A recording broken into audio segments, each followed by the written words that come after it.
Black Star Network is here. Hold no punches! I'm real revolutionary right now. Support this man, Black Media. He makes sure that our stories are told.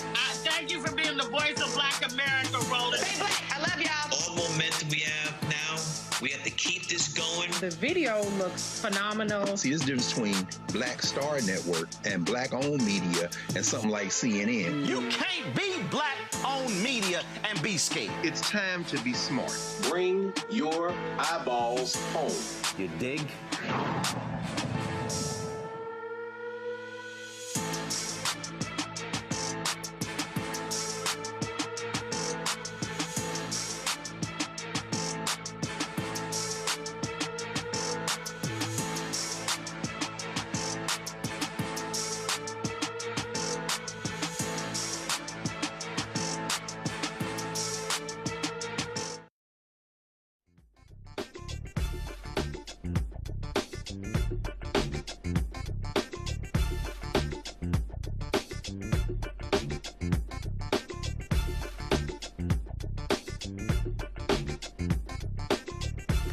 Folks, today is Thursday, May 21st, 2026. Coming up on Roland Martin Unfiltered, streaming live on the Black Star Network. A possibly innocent man was spared from execution in Tennessee after executioners struggled for over an hour to establish an intravenous line. Governor Bill Lee said the state would not attempt to execute Tony Carruthers again for at least a year, allowing his attorneys more time to prove his innocence. Democratic National Committee has released the party's autopsy on the 2024 election following significant pressure to do so. What does it show? Lots of different things. They blame Biden's White House for not doing more with Vice President Kamala Harris, but also shows you a lot of white strategists got millions of dollars. Very few black people. We'll talk with Vice President Harris's former communications director, Ashley Etienne, about this issue. Black Men Vote has published a new poll indicating an engagement gap among young black men in key states ahead of the 2026 midterms. I spoke with South Carolina Congressman Jim Clyburn about his state's efforts to eliminate his congressional seat, and also we talked about the importance of 18 and 39-year-old voters getting out to vote. In the race to fill Senator Mitch McConnell's seat, Congressman Andy Barr will face former State Representative Charles Booker. Booker will join us on the show. Plus, in tonight's Shop Black Star Network segment, will feature a college project that's now bringing flavors from the South American country of Guyana directly into American kitchens. It's time to bring the funk on Roland Martin Unfiltered on the Black Star Network. Let's go. He's got it. Whatever the miss, he's on it. Whatever it is, he's got the scoop, the fact, the find. And when it breaks, he's right on time and it's rolling. Best believe he's knowing. Putting it down from sports to news to politics. With entertainment just for kicks, he's rolling.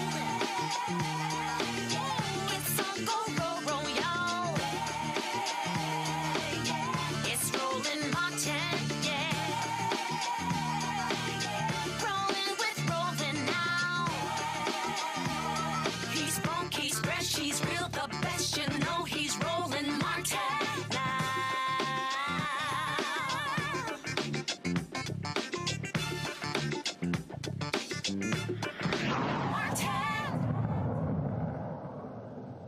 Folks, Democrat National Committee Chair Ken Martin faced tons of pressure to release the autopsy of the 2024 election. He initially said he wasn't going to do it, but they kept saying you must do so.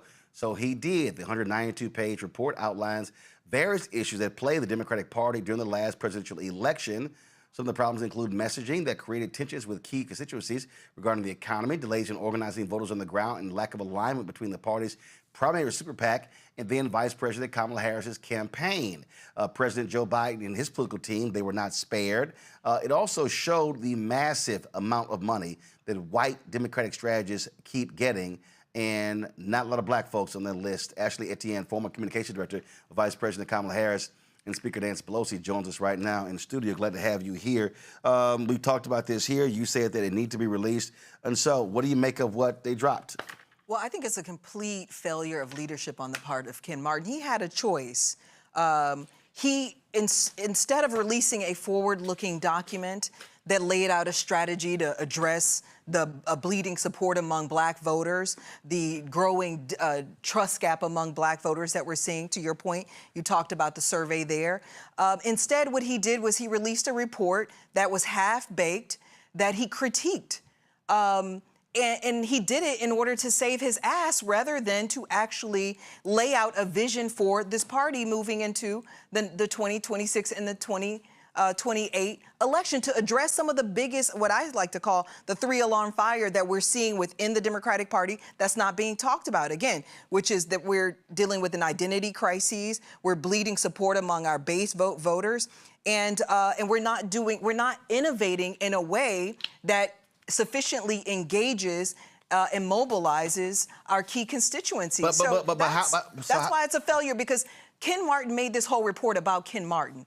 Meanwhile, democracy is failing. Meanwhile, black people are suffering the burdens of the failure of this particular party. 600,000 black women are out of a job, 8.5% unemployment, 400 years of black progress undermined in the last 2 weeks with the gutting of the VRA. He owes us an explanation as to how the money was spent. 600,000 black women, also 800,000 black men. Absolutely. Both those numbers are up, so we can't ignore that. But here's the deal here, and this is what also jumps out.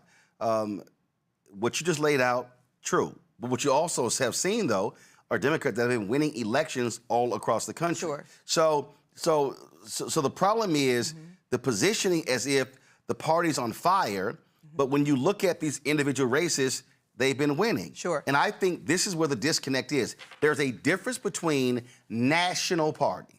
There's a difference between national party. When you start talking about presidential, Senate, and House, and then we start talking about local races, mayoral races, state races, where Democrats have been winning. And so those candidates have been crafting their own messaging, doing things their own way. So you got to explain, how Democrats have been winning seats, picking up seats that Trump won, but then what is being said nationally. That's two different stories being told. Absolutely. And so if you read the report, if you read between the lines of the report, what it says is that we have been winning elections despite the strength of the Democratic Party, despite the strength of its message, despite the strength of its infrastructure, that really what we're seeing is Republicans are losing elections. We're not winning elections. The Democratic Party now is polling at 28%. The lack of confidence within the Democratic Party is striking. But hold on. I got to stop you there, but let me make one more point, though, Roland. That's national. Okay, but let me make one point. So the polling is really how they feel about Schumer and Jeffries and not local. So when I talk about the black community suffering the burdens of the failure of this party, it's national. What we're seeing right now, the 600, 800,000, 8.5% unemployment, VRA, that's a national issue. Right. So it still matters nationally. The other reason why it matters is your viewers have to understand that this is a business, okay? It's an $8 billion business annually. And black folks get less than 1% of that money. Yes. So we're not investing in building black political power, which is why you're seeing the bleeding of black support, which is why black men are voting for an all-out races in double-digit numbers. We're also not innovating. We're not making investments in black media. We're not making investments in black influencers and black consulting firms. We're not making those types of investments that would equal out to better electoral outcomes for black people. So wherein we might be winning locally, we're failing nationally, which is having the biggest impact on black people. Right, but this is the whole point. And so we have to focus on that. I understand that. We should never let the party off the hook. I'm not letting them off the hook. Yeah. But here's how I see when we look at these things. Sure. There's a difference between what regular and ordinary people are saying, doing out there, and then what's being said in D.C. and New York. Absolutely. It's a totally different deal. Absolutely. And so anytime I see those polls, anytime I see the dude on CNN, he's like, oh, my God, look at Democratic polling numbers. And then you go, but they won this mayoral race, they won this county commissioner race, they won this state race, they won this state race. And so what I think is happening is, look, every time I talk to Nikki Fried, her whole deal is, okay, whatever y'all doing in D.C., go right ahead. Sure. We're going to execute a different strategy here. And I think what you've seen are folks say, we're not getting the leadership that we think are deserving from national, so we're going to run this the way we think we should run it. Hold on. So what should be happening, national Democrats should be, I believe, listening more to what is working in different places. The mistake that I keep seeing, if we talk about narrative, they are allowing national media to craft the narrative that Mamdani is the future of the party. And I go, well, he won in New York, but the brother won in Cleveland. Sure. The brother won in Georgia. The brother won in Birmingham. Well, so there were other mayors who were elected beyond him. But national media, cable news shows, and broadcasts craft this whole thing as if, oh, it's all Mamdani. And I'm like, but it's not. And they're like, yeah, but he's the mayor of New York City. I'm like, yeah, but the mayor of Atlanta counts, the mayor of Cleveland counts, the mayor of Birmingham counts. And so I think what we are seeing are grassroots people saying, you know what? We can't wait on y'all anymore. Absolutely. We got to do our own thing. And that's what I think, what I see happening. Okay, so can I just say this, because you know I've been doing this for 25 years. What we're seeing as it relates to black people and investments in black people is the same issues on the ground as we're seeing at the national level. Oh, yeah. A disinvestment in taking black voters for granted. Well, you see it right here. This is the numbers. Pull a graphic on my iPad. We see it right here. The racial gap, the racial voting gap, is at its widest in 30 years. Absolutely. So anybody looking at this chart, and I've shown this numerous times, and you see it right here, right there, you see black or white voters, blue or black voters, and you see right there in 2008, 2012, in 2012, black voters voted at a higher rate than white voters. But then when you look at 16, 20, and 24, you see how it drops in 16? Yes. A steep drop. It goes back up in 20. That was largely because of COVID and the expansion of how people access the ballot. And then you see the tremendous drop in 2024. That right there. So for African Americans, for white voters, it is, last election is around 70%. You see right there with black voters, it fell just under 60%. The reality is that gap cannot continue if Democrats can expect to win. And Latino gap is even further lower than ours. They were at about 55% in 2020. They dropped down to 50% in 2024. So can I say there's a direct correlation between where the Democratic Party invests its money? To your point, you made the point about white consultants running away with all the money. There's speculation that decisions were made in the last cycle to line people's pockets rather than win the election. A good example of that. Decisions were made to put money on television, which we know, again... broadcasting cable, linear, as opposed to digital and on the ground to do massive get out the vote. And the reason why is because people at the highest level got kickbacks from putting the money on television. Well, for people who don't understand the game, those consultants, their fees come from media buys.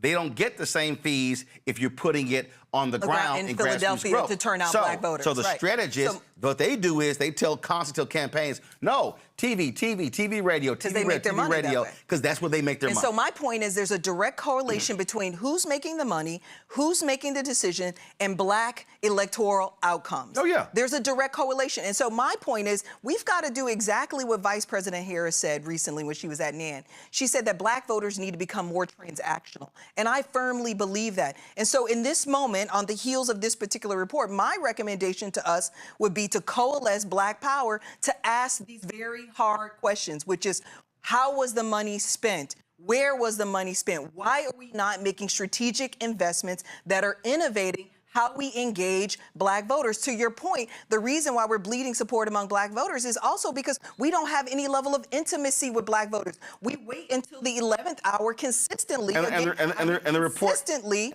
says this, consistently waiting to the 11th hour to engage black people, and then what we do is we straddle them with obligation. And the report talked about that. Exactly. And in fact, you talk about the numbers. So go to my iPad. This is a graphic from you see combined IE spending, independent expenditures. So the top 30 payees from both parties account for 74% of the total IE. You see right here, Waterfront Strategies, Inc., Democrats, way more. They more than double the nearest Republican group at $861 million. So Waterfront Strategies got 23% of all the money over a 12-year period. Across the ecosystem. So they 861 million. Then you see 4 Republican companies. Then you see Bully Pulpit Interactive, Amplify Media, OTG Strategies.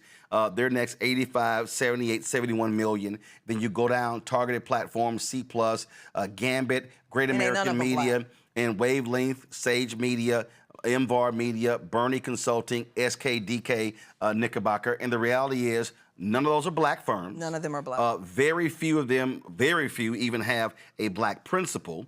And so what then happens is when the decisions are made, listen, we're not at the table. They nickel and dime. And I can tell you there are a couple of firms on here I see who contacted me and came at me with small amounts of money. And I was like, I'm not doing that.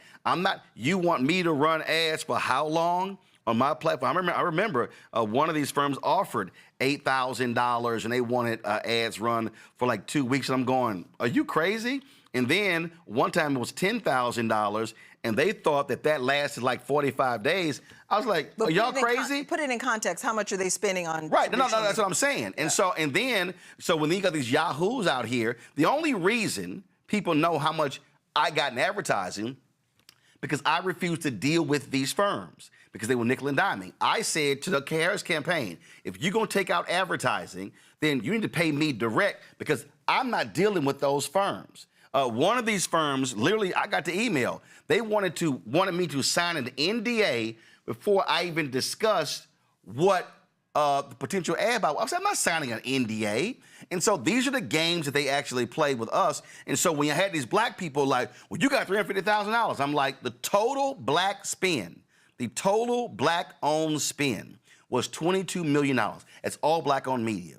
The total from the campaign alone, they dropped some $600-800 million. We ain't even talking about that PAC where they spent some money as well. So these black folks are tripping, and I'm like, $600 million from the campaign. Black folks, black-owned media got 22, and I even had some black people say, you shouldn't even get advertising. You should be doing it just because. And I'm like, I'm sorry, Comcast, Disney, Sinclair, Tegna, Nexstar, iHeart, Cumulus, none of those media companies run ads for free, but some of y'all want black-owned media to run stuff for free. That's stupid. But my point is the reason why this is outrageous and we should be outraged by these numbers is because we, again, are bearing the burdens of the failure of this party. These decisions that are being made, okay, they're on our back, okay? Again, should I run through the numbers? 8.5% unemployment, VRA gone. Right. We no longer have voting rights. This is why this party owes us an explanation. But this report does not even name names. Part of the deal is the white, we got to say what it is. Sure, the but white this Democrats, is actually, let me just the tell white you, strategists who control the apparatus. Absolutely. And let me tell you, I've been in the party for 25 years. It's the same 5 to 8 people that make all the strategic decisions and that make the money at the end of the day, okay? And are not held accountable for their actions. Including the few black people who are in the room who are not speaking up even louder. Okay, I don't even want to get into them because that's a whole nother but my level whole of point betrayal. I don't even. You're right. I get it, but my point is it's a level of betrayal. But my point is, if we gonna call it out, we call it out. Yeah, we got to call it out. And so what I'm saying is we need to, on your show, you've got the power to do it. We need to I've been doing it for years. I know, but I'm just saying we need to coalesce and demand that the party answer these questions because, again, white people, these white consultants aren't affected the way we are. Right. They're buying boats in their third houses, okay? Meanwhile, we can't even eat. Meanwhile, we don't have voting rights. We're trying to figure out what are we going to do across the South, and that's where the migration of black voters are headed. So they owe us an explanation. And so before Ken steps down, because I do believe he's likely going to step down, he and the party owes us an explanation, and we need to demand it. As Vice President has said, we need to become more transactional, become clear-eyed that this is a business and the whole party rides on our back, and somehow we are bearing the cost of their poor decisions to line their pockets and not win the election. Well, that also has to happen when the African Americans who are also players in the party, meaning those CBC members, meaning those black delegates, meaning those black mayors. Because what often happens is they're making requests as opposed to saying, no, we ain't moving. I'll never forget 2016, Fudge, Congresswoman Fudge. Sure. It was a story in the New York Times when she called out the Hillary Clinton campaign. This was in October, way too late. But she was like, yo, y'all want us to volunteer. It happened in 20, it happened in 24, the same story, probably the same member. I'm giving a specific example. Okay. She called them out. She said, wait a minute. Y'all want us to volunteer, but they're getting paid. Sure. And my whole deal is, that's not an October conversation. To me, that's a January conversation. That's the previous December. Right now, we know This is a now we know the conversation. midterm is 2026. It should be happening now, and the conversations for 28 should happen the day after the midterm is over. Right, absolutely. And my point is, I've been in these war rooms. In every cycle, we're begging for money to turn out black voters, specifically black men, 30 days out from an election. And it's stupid. And to your point, everyone who you just named is fully aware of that dynamic. Why is that consistently the dynamic? We have to, somebody has got to explain that to me. Absolutely. As a level of indifference within the party, a level of resentment toward black voters. But the reality is we have the power in the dynamic. You can't win our home state of Texas, Tallarico, I know he's coming on your show tomorrow, without black voters. So the question has to be, this is a now conversation with you right now. What black consultants do you have on? What's the strategy? Same with North Carolina in Cooper. The same Ohio? with Ossoff in Georgia. Exactly. The same with Sherrod Brown in Ohio. We've got to stand 10 toes down on that. Oh, listen. And I know you do. Listen, I've been saying for the longest that we're operating as sharecroppers, where we're tilling the soil and other folks are reaping the harvest. And for the folks who understand, it is a business. And when I listen to some of these silly Simon Negroes who say, oh, you shouldn't be demanding this, I'm like, what are you talking about? The reality is media companies are getting paid. Consulting, polling firms, all of this entire ecosystem. Can I just adjust your talking point there? No, the reality is you need black voters, and you talk directly to black voters, okay? Who knows better how to turn out black voters than black consultants? If black consultants at the table, you're at the table. So they try to keep all of us out the table so that they can make the money. But again, when they lose the election, who's to blame for it? Right.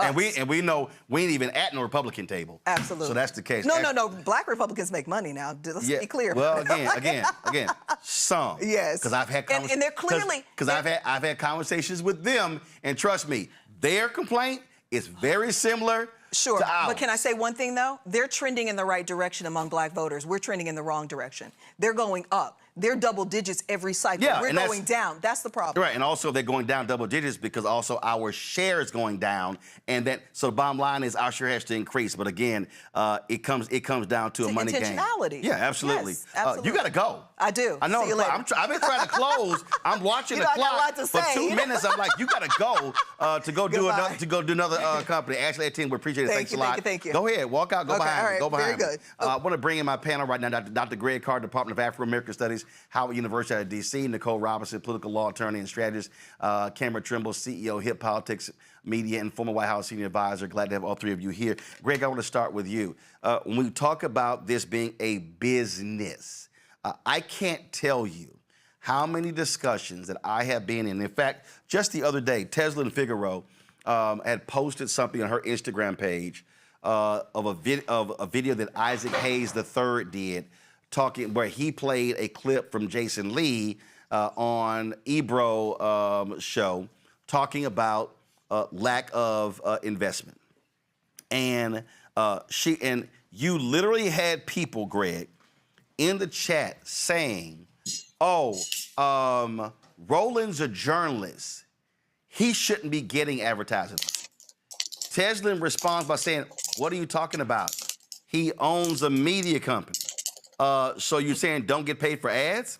And these other people like, well, yeah, but he shouldn't do it. And I responded, I said, wait a minute. Do y'all even understand how any of this works? I'm like, clearly y'all don't. I'm like, every single newspaper, website, podcast, television, local station, network, radio station, syndicated, all have sales teams.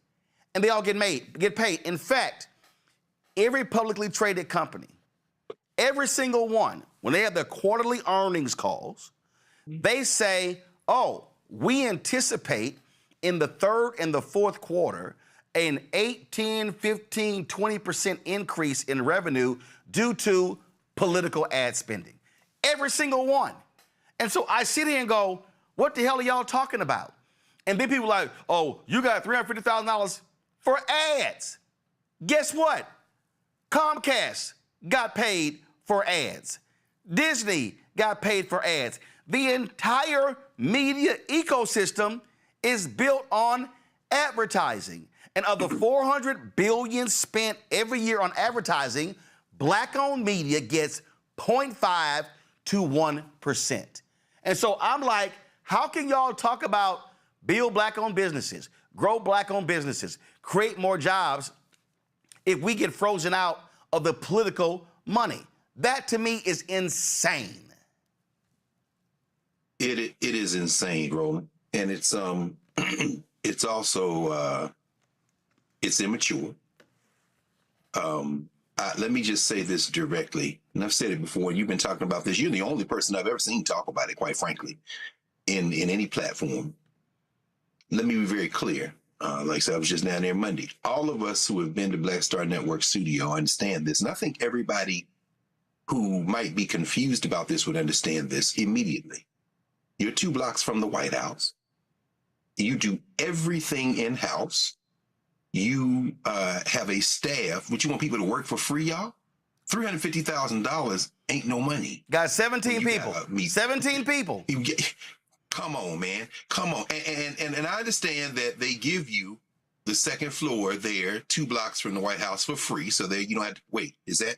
Well, you pay rent, right? Yep. Okay. $27,000 a month. Okay.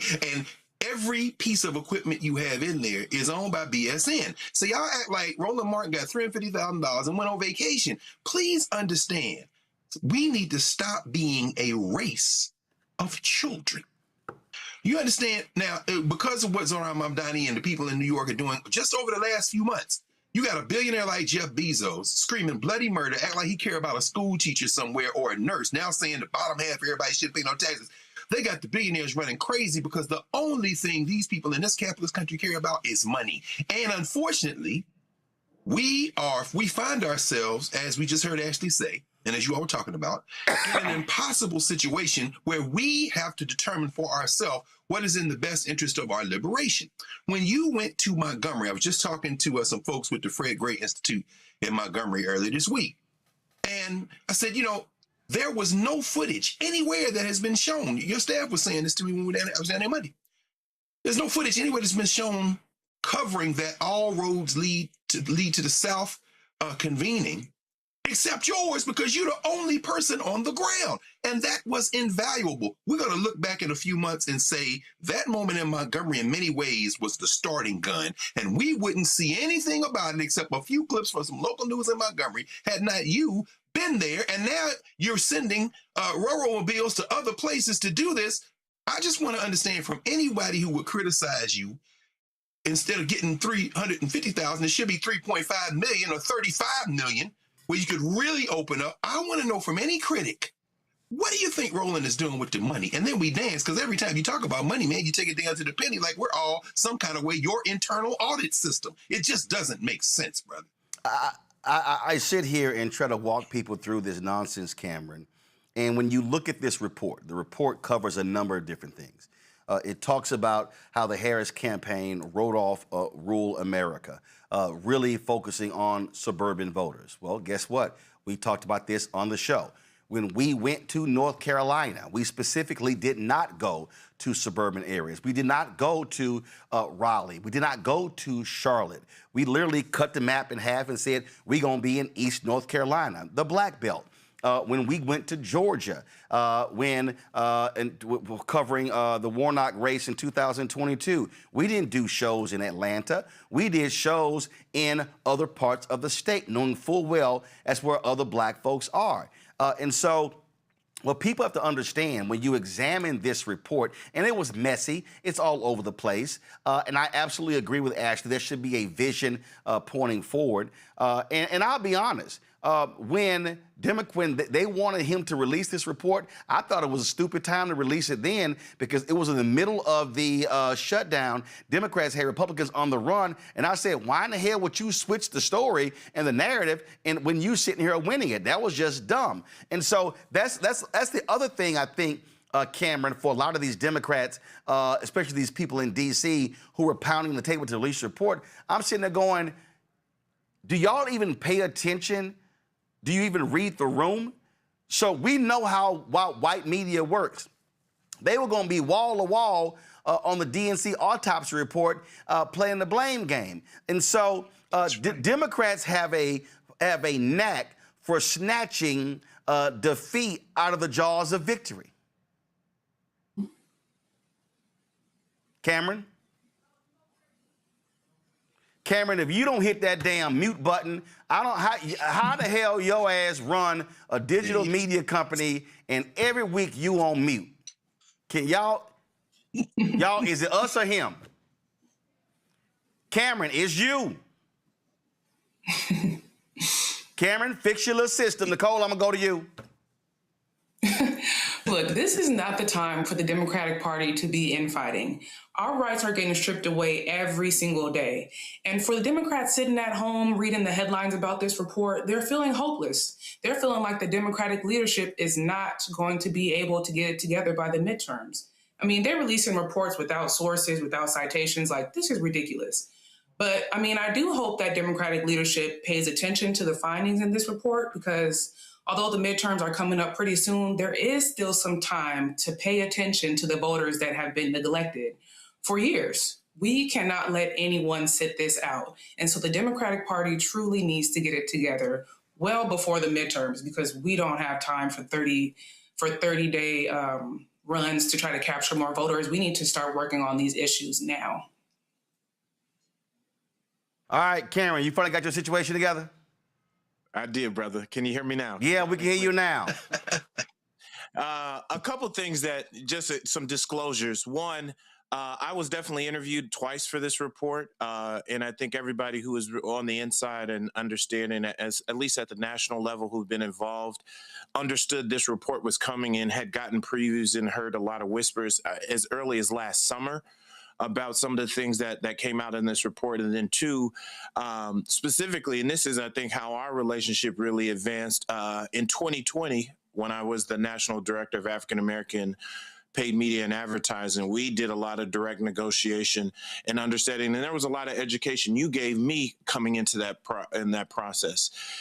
And something that this report showed me, and also knowing those numbers, the 2024 election cycle, Biden and then switching over to Harris raised almost $1 billion more than we did in the 2020 election cycle. But I can proudly say that me, as a person who had the decision-making power to run the paid advertising program, I still hold the record for the largest amount of spent on Black-owned media, even though the campaign after us raised almost $1 billion more. And let's be real clear, that record was paltry. I mean, the amount was still, the fact that it was a record and the amount was paltry. Because with a lot of viewers and just giving insight into how a lot lot of this works. And let me say this here, Cameron, you right there, I ain't got a problem saying it. When the Biden folk in that campaign, they initially came out 20,000. I was like, you out your mind. Then they came back at 100,000. You out your mind. 200,000. You out your mind. 300,000.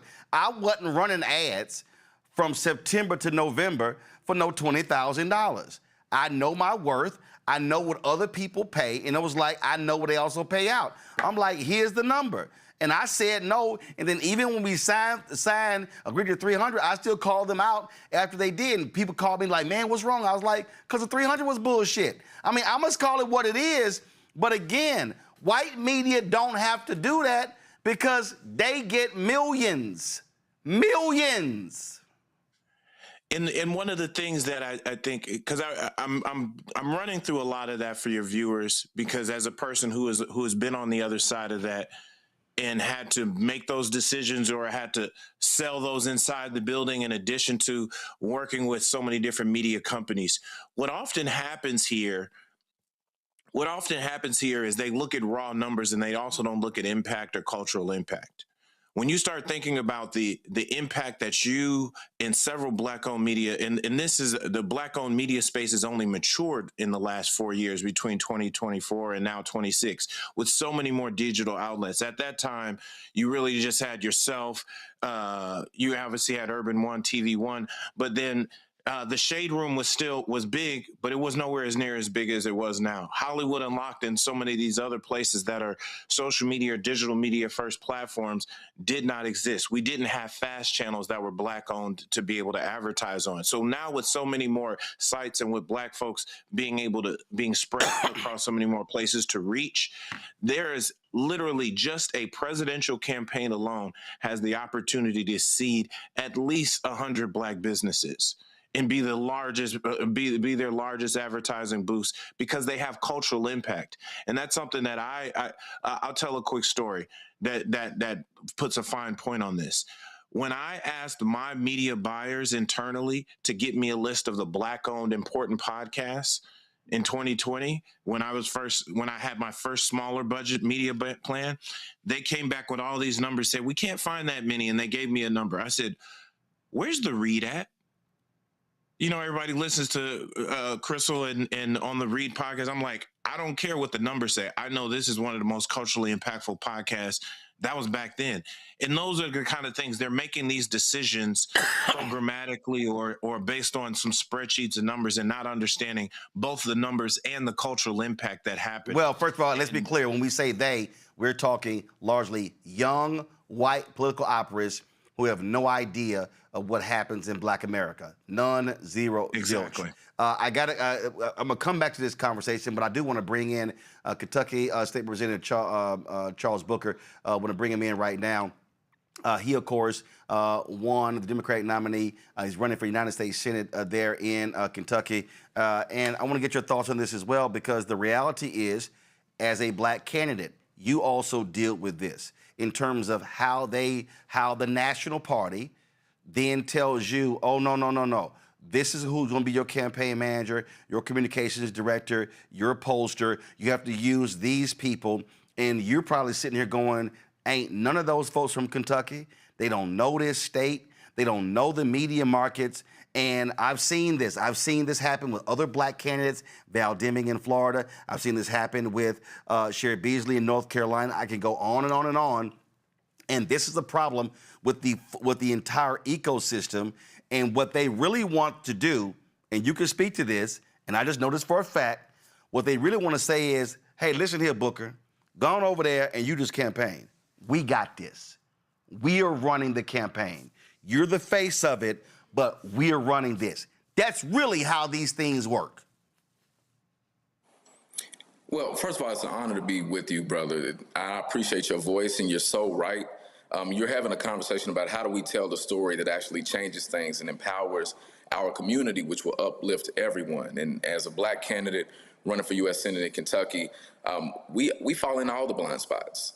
We are often told that we perform, we turn out, we do the work, but our voices, our brilliance is exploited or is diminished. And a lot of people are frustrated with this status quo. And that's why this campaign is so important, because we're building it in spite of the big consultants or the dynamics that would say campaigns like this, candidates like me, should not lead, should not be at the forefront. But if you're lifting up the voices of regular people, if you're speaking to the needs people face, you're going to find a coalition ready to get behind you. And we've proven it. So you're exactly right. We have to uplift the platforms that tell the story. We have to uplift the candidates that tell the story. And we have to build the coalitions that will ensure that our businesses thrive, our communities thrive. And that requires a U.S. Senate that will actually work for us. Because, of course, we've had Mitch McConnell my entire life, and he has just sold us out over and over again. We're tired of all of that, and I appreciate you helping to shine the light. And the thing here is, again, we're talking about how do you win. I mean, the reality is you have to look at and study the map. And when we talk about you running in Kentucky, and I say this all the time to a lot of people, you in Kentucky, you cannot run the same as somebody in Georgia. You can't run the same as somebody in Pennsylvania. When you run statewide, it's different than when you're running for a congressional race. And people really confuse this because you are appealing to different constituencies. But at the end of the day, your job is to get one more vote than your opponent. That's exactly right. There is no one set playbook for how you win. This is about building relationships, and that requires trust. It requires consistency. It requires showing up over and over again. It requires listening. It requires delivering results. And that's what I've done for years. The reason that I won this primary with the margin that I've had, and the reason that I've been in a statistical tie with Republicans this entire time, although they have outspent my campaign, is because I've earned trust. And that's what's important in our politics right now. We have to get back to building community, which means showing up on the ground, speaking to issues, not about partisan division, because whether you're Democrat, Republican, Independent, we're all getting screwed. And we need the type of leadership that understands our struggles, that can speak to our needs. And that's why my candidacy, I believe, is so critical and is inspiring so many new voters, because I come from the hood. I come from the struggle. Food stamps and free lunch. I'm a type 1 diabetic, had to ration my insulin to feed my girls. I've lived a lot of the stories Kentuckians know well. And it's because of that, they see the policies I'm fighting for, and they know I really believe what I'm standing on. And that's why they're coming into this campaign in droves, and it's why we're going to win this race. But you're exactly right. So let's talk about how do you win. Last time around, you lost by to Amy McGrath. This time around, you beat her. When you ran against Senator Rand Paul, 2022, you lost by 24 points. That's huge. What have you learned, and what do you see as the path to victory? And the reality is, listen, your numbers are not, black numbers are not big in Kentucky.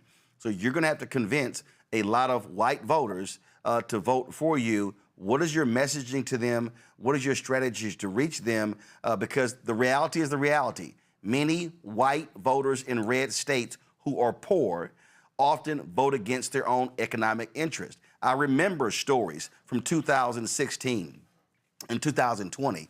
There was a woman in Kentucky after the 2016 race. She said, "Oh my God, I'm so happy Trump won, and I'm glad he's going to get rid of Obamacare, but he bet not touch the Affordable Care Act." And I'm sitting there going, "You have no idea it's the same." I see Scott Jennings on CNN touting Kentucky, but I look at those numbers of the people who are on food assistance, who are on Medicare and Medicaid, huge numbers in Kentucky. How are you going to flip those people and convince them to vote for you, a black male Democrat?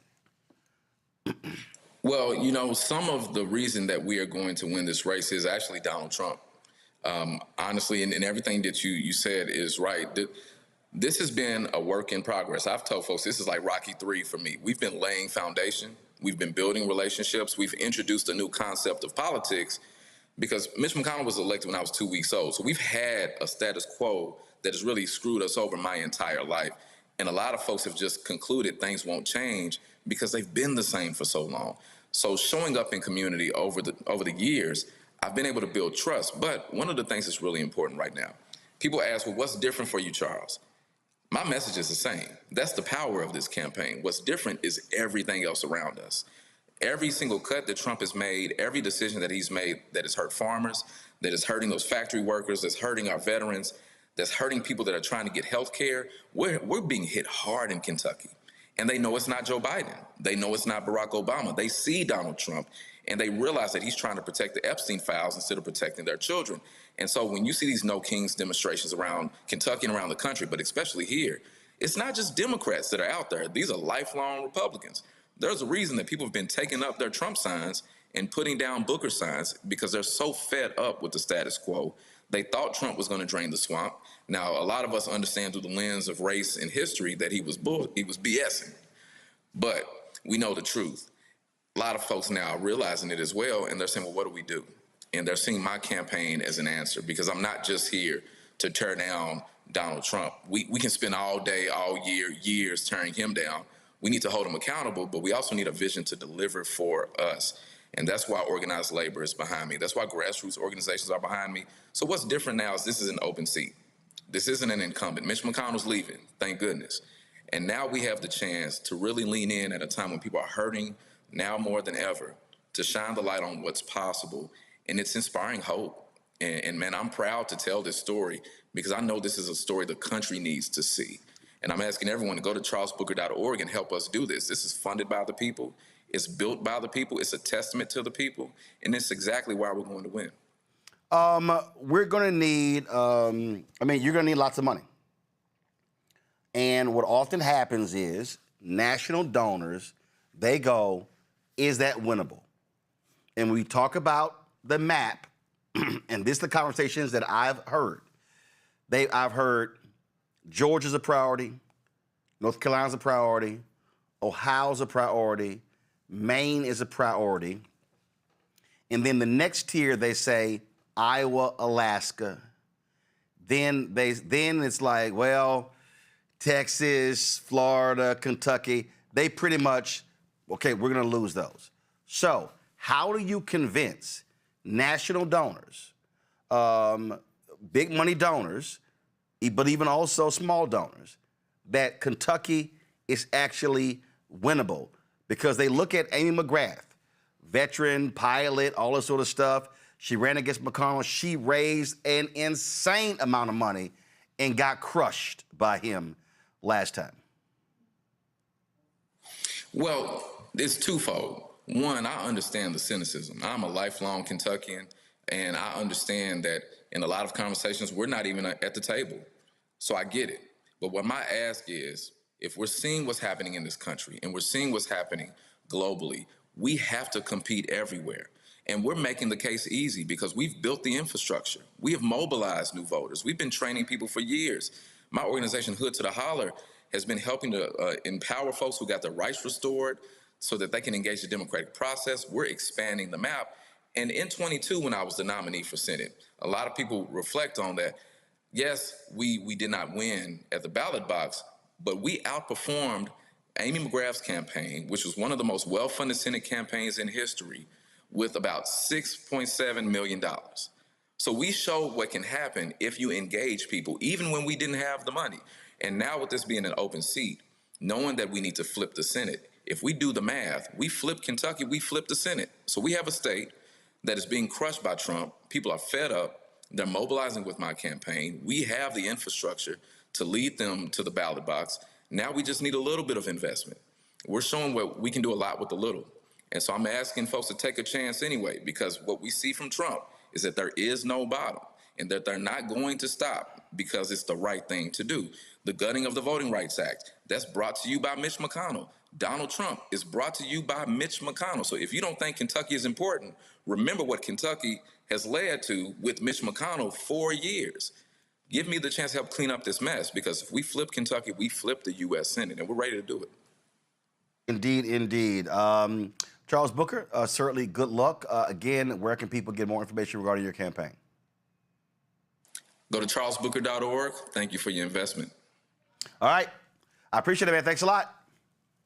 Always, brother. Going back to my panel, I want to talk about this race and, again, continue our discussion regarding the DNC autopsy. One of the things that the autopsy report talked about is how the Biden political arm, the Biden White House, the political arm, commissioned polling to figure out how Dr. Jill Biden could be helpful to Joe Biden. But they never did anything like that for Vice President Kamala Harris. What's crazy to me, Nicole, is that the report lays out how they basically marginalized her. We talked about that in real time. We talked about the infighting and many of those derogatory stories that were coming out regarding Vice President Kamala Harris were actually coming from the West Wing, and some say from the East Wing as well. And so, this report, takes some shots at Biden. It takes some shots at Harris with her campaign. But it's also crazy. How do you have an autopsy, 192 pages, and you literally don't even mention Israel and Gaza as being a major issue of why they lost? That, to me, is just dumb. There are so many things to unpack with this report. One thing that Democrats forget about is that Americans do care about international policy, because this is where our tax dollars are going. So for them to ignore the Israel and Palestinian conflict was a clear misunderstanding of what Democrats actually care about. But back to Kamala Harris. For the whole Biden administration, Democrats were wondering where she was. We wanted to see her uplifted. We wanted to see her speaking more. But instead, she was kept in the shadows. And then we have President Biden stepping down very late in the game. and only giving Kamala Harris days to campaign, which is unprecedented. She did not have the support that she needed from Nancy Pelosi, President Biden, and I'm glad that this report was honest about that because a lot of Democrats try to hide from that. Hopefully, Democratic leadership can take something away from this in the 2028 elections, but we also need to be focusing on what we can do in the midterms. So this report, as juicy and salacious as it is, we need to use the findings now so that we can win in November. Cameron, that really is the point. Ken Martin released his own statement regarding this particular report. And he shared it with the public, and I'm going to read that for you. Give me a second. And I think Ashley's on the money where he still has to articulate really what that vision is moving forward. What he said was, when I was elected DNC chair, I commissioned an after-action review of the 2024 election that I wanted to be honest and transparent and with actionable and specific takeaways for the future of the Democratic Party. When I received the report late last year, it wasn't ready for prime time, not even close, and because no source material was provided, it would have meant starting over. I could not, in good faith, put the DNC's stamp of approval on the report that was produced. After last November's massive Democratic wins, I didn't want to create a distraction, but by not putting the report out, I ended up creating an even bigger distraction. For that, I sincerely apologize. For full transparency, I'm releasing the report as we received it in its entirety, unedited and unabridged. It does not meet my standards, and it won't meet your standards, but I'm doing this because people need to be able to trust the Democratic Party and trust our word. And Cameron, I'll say it again. I got no problem. I thought it was stupid for Democrats to release the report last November. They had, for the first time, again, when I looked at 2025, it took Democrats 9 or 10 months to really finally have a message. That began to crystallize during the shutdown. It would have been stupid in the middle of a shutdown when they actually, when we look at the polling data, when they put Donald Trump on the ropes and Republicans to release a report. So now you're changing the story. That would have been dumb. Again, that was in November. But you've had the folks at Positive America and others who were pounding on Martin, release it. Then he finally does. And so, okay, fine. And then when you look at the report, I mean, he's absolutely right. When you actually look at the report, it's pretty incredible what happens. I mean, this is literally the disclaimer at the top. This document reflects the views of the author, not the DNC. The DNC was not provided with the underlying sourcing, interviews, or supporting data for many of the assertions contained herein and therefore cannot independently verify the claims presented. And then when you go through it, it's a lot of stuff, a leadership message, boom, that's missing. And then there's no executive summary. So it's a whole lot. And so it's like, hey, man, here, just take this thing and let's get on away with it.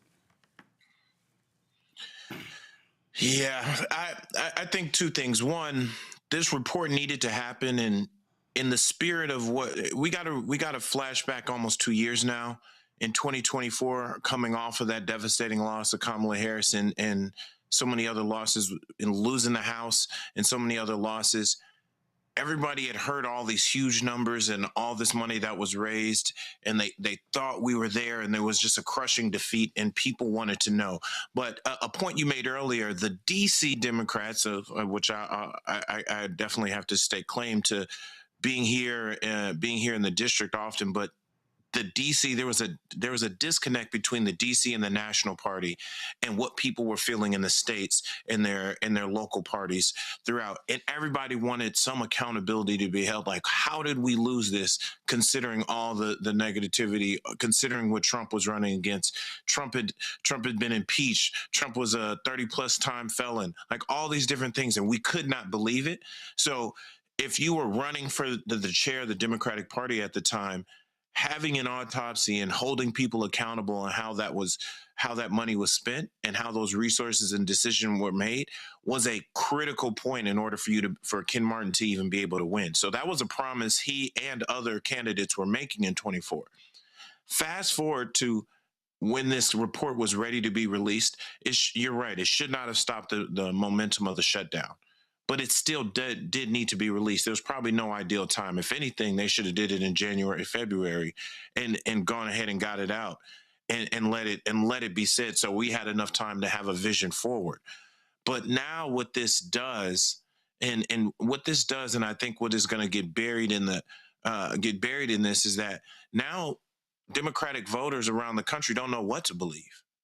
Because all they're doing is saying, hey, this report, we can't verify. Well, what can you verify? What did happen? And what is happening?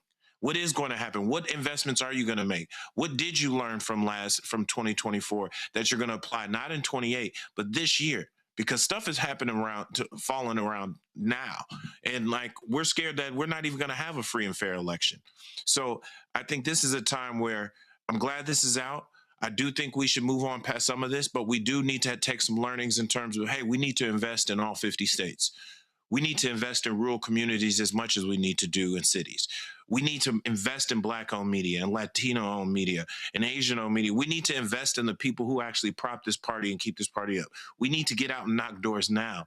We don't need to just spend money on traditional TV. There are so many different tactics and ways to reach people, not just through media, but also through digital organizing, relational organizing, real time. And we need to do it now and at the highest level. And you need to communicate a vision on how we are going to stop being gunned down in the streets, and how we can make sure that every single person who wants to exercise their right to vote, whether it's through early vote, whether it's through the mail-in ballot, or whether it's walking in the polls on an election day and not having to fear ICE stopping them or snatching them off of the street, like, those are the things we need to be focusing on and learning from that, as opposed to dropping an unabridged report and then still giving us no direction and no answers. But one of the things that really jumps out at me on this, Greg, is this. And it's just being very honest. And folk talk about Israel and Gaza, obviously what took place on October 7th, 2023, played a huge part in this. But you also got to go back before that. The reality is, the moment that Joe Biden was sworn in as president, folk complained about him being too old. That was consistent. And his team, his White House team, did not help matters by essentially shielding him and hiding him. Interviews, news conferences, things along those lines. And so that thing got exacerbated. You just can't, like, I'm sitting here and I'm not sure if, let me just see if this is working properly. So I'm trying to type into the report how often age was mentioned. That was also part of the deal. Democrats cannot ignore the reality that how Joe Biden was perceived with his age was different than how Trump was perceived. And that was also an issue. So when your numbers are soft already, anything that happens is going to exacerbate it. And so that happens. So you cannot confront an election if you don't acknowledge that that was an issue. It's true. Roland, I do think, though, that circumstances have shifted since that election. Yep. I love what Representative Booker said. He said, my message has remained consistent. The circumstances around me have changed. And frankly, the Democratic Party apparatus is soft white nationalist compared to the hard white nationalists of the Republican Party. And I understand people who work inside that system, who fight against it, who go along with it. All of that to me is increasingly irrelevant. We see this. AIPAC, for example, poured millions into getting Thomas Massie out the paint while people are talking about defying Trump. No, they flooded the zone with money to get Massie out. But that old trick doesn't work anymore with human beings. And by that, I mean, I'm not talking about white nationalists in the Republican Party who celebrated the primaries Tuesday night. I mean the general elections. What do I mean by that? Yes, what happened in October, that was terrible. But Bibi, the international killer, is the head of a pariah state now.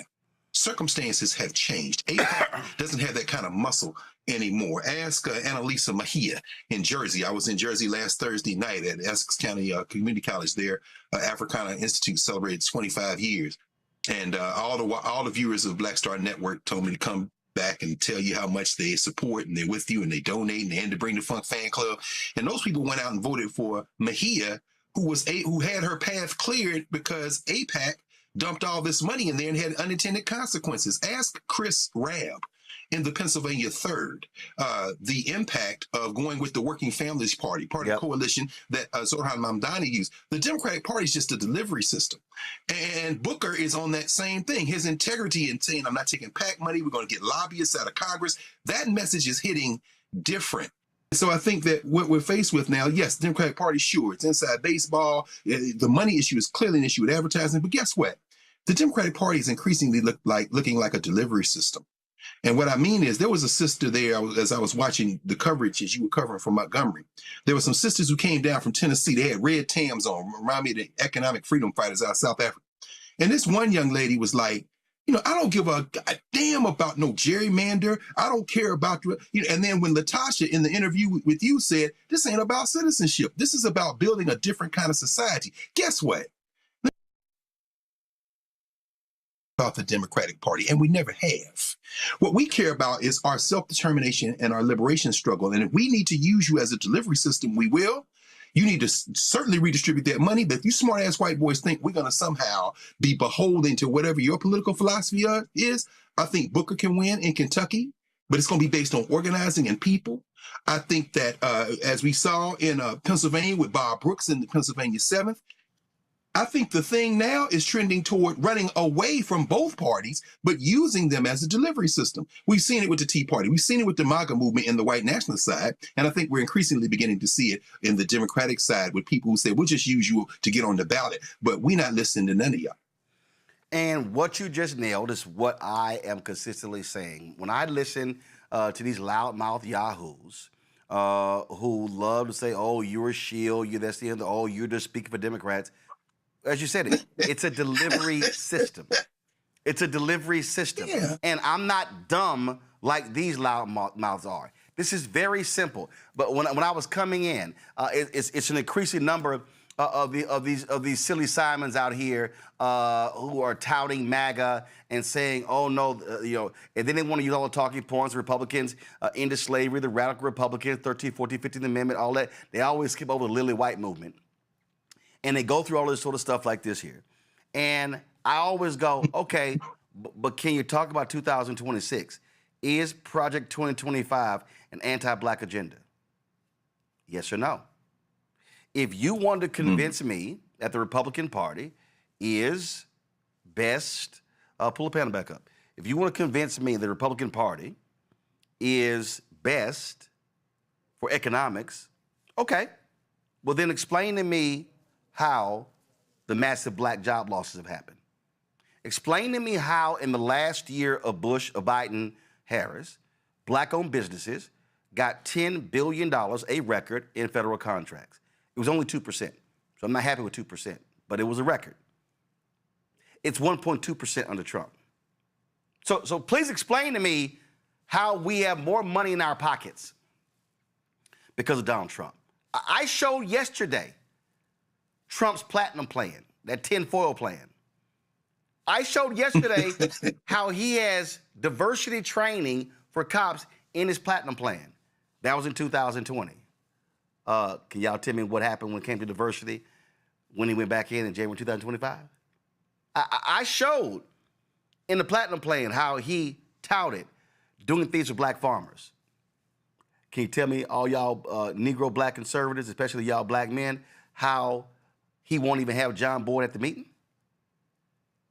See, we ain't gonna deal with emotion, okay? When Stephen A. says, I wish for one election, we all vote. First of all, that's stupid. Why would we self-lynch? Why would Black people all vote for the Republican Party during an election to further disenfranchise ourselves? That literally is, the Republicans would say, man, they got to be stupid. If you thought Trump was when he said, thank y'all for not voting, they probably would say, they got to be dumb as hell. They voted for us and we screwing them over. That's stupid. See, so I'll debate any of these black conservatives, any of them, and we can go through the undeniable facts and say, is their agenda anti-black? It's undeniable. So if the Republican Party's agenda is anti-black, and I only got two choices, well, then who do you think I'm going to vote for? Which now means that if I vote for Democrats, as Greg said, that's the delivery system, I now, after the election, have to continue to apply pressure to make sure you do it. That's right. I'm just going to use what Republicans did. Right. Guess what? The Republican base even pissed off Trump when they demanded release the Epstein files. Why? Because Republican candidates ran on it. Let me say it again, y'all. That's right. The Republican base lit his ass up.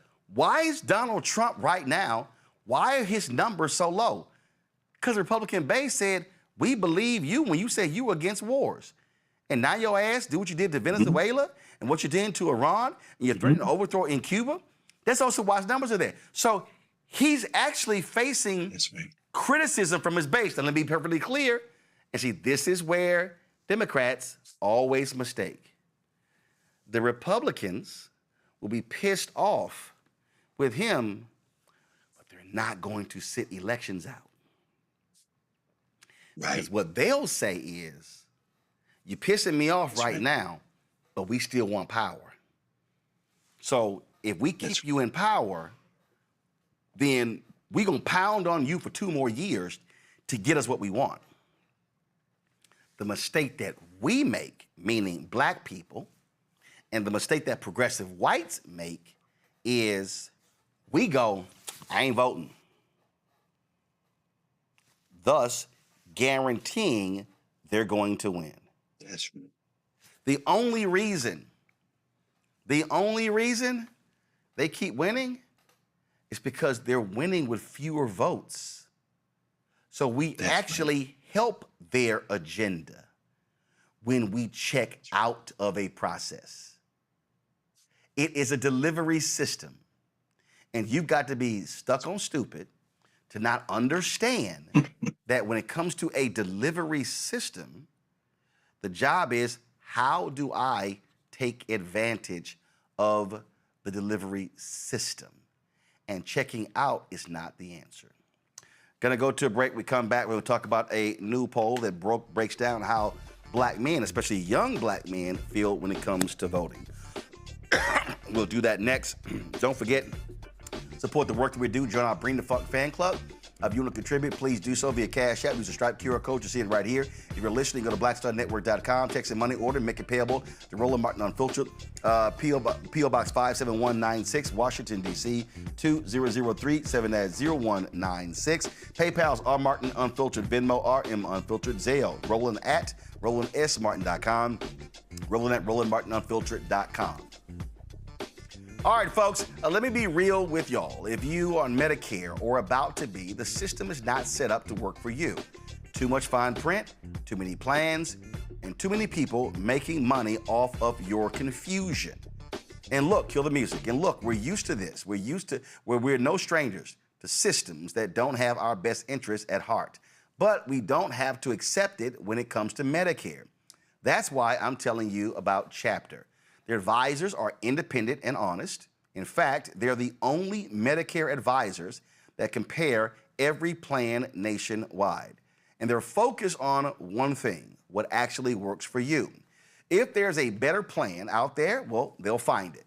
If you're already in the right one, they'll tell you that too. No games. Just last year, people who switched with Chapter saved on average $1,100. Folks, it takes just 20 minutes with a real person. It's completely free. So do me a favor, give Chapter a call at 724-264-8281, 724-264-8281. I announced this yesterday. My parents, they called and told me, hey, they're already going to be using Chapter. No lie, they sent me a text. And so this is about achieving savings for our people. A lot of you are 50 plus. And so if you have parents and grandparents, or if yourself, if you're impacted by what I'm talking about, I want y'all to give Chapter a call at 724-264-8281 and connect with someone you can trust. I'll be right back. They've been trying to erase black political power since Reconstruction. Now the Supreme Court is helping them finish the job. First came Shelby County versus Holder in 2013, the ruling that gutted the Voting Rights Act. Then came Brnovich in 2021, another ruling, another piece torn away. Now comes Calais, the case civil rights leaders warned could cripple the last major federal protection against racial vote dilution. And within days, Tennessee eliminated its only majority black congressional district. Louisiana, South Carolina, Alabama. The same strategy is spreading across the South. The old Jim Crow used poll taxes and literacy tests. The new Jim Crow uses gerrymandered maps, voter roll purges, polling place closures, and court rulings that make black communities politically invisible. 1965 was Freedom Summer. This is Freedom Summer 2.0, because they are still trying to erase black political power, and we will not bow.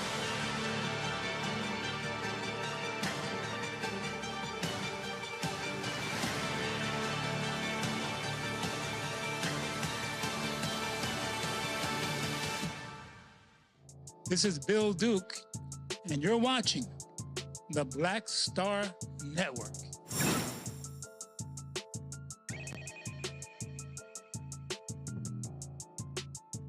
Folks, Black Men Vote released a new poll highlighting an engagement gap among young black men in key states as we approach the 2026 midterms. The research from Hit Strategies, based in D.C. by my man Terrence Woodbury, conducted a multi-state survey showing that while most black male voters understand the importance of voting, many are still undecided about participating in this year's elections. The findings are based on polling 1,636 black men ages 18 to 45 across Georgia, Michigan, Mississippi, North Carolina, Pennsylvania, and South Carolina.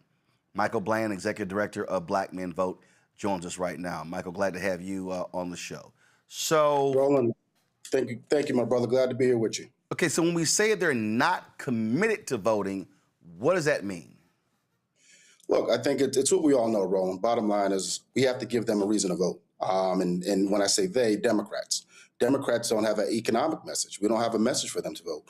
And the reality is 18 to 45, some of the messages that resonate with you and me don't resonate with the brothers between 18 and 45. It's just, one, they live in the biggest disinformation market that we've ever seen in our lives. And two, there's a relationship gap with our politicians that it just doesn't exist. And so they don't see the way that government benefits them, the way that this claim that democracy has benefited them. They don't know what democracy is. So, I think there's a lot of work that we have to do, but that comes from the disinvestment that we don't make into institutions that serve us, black men, black women, minority voters, right?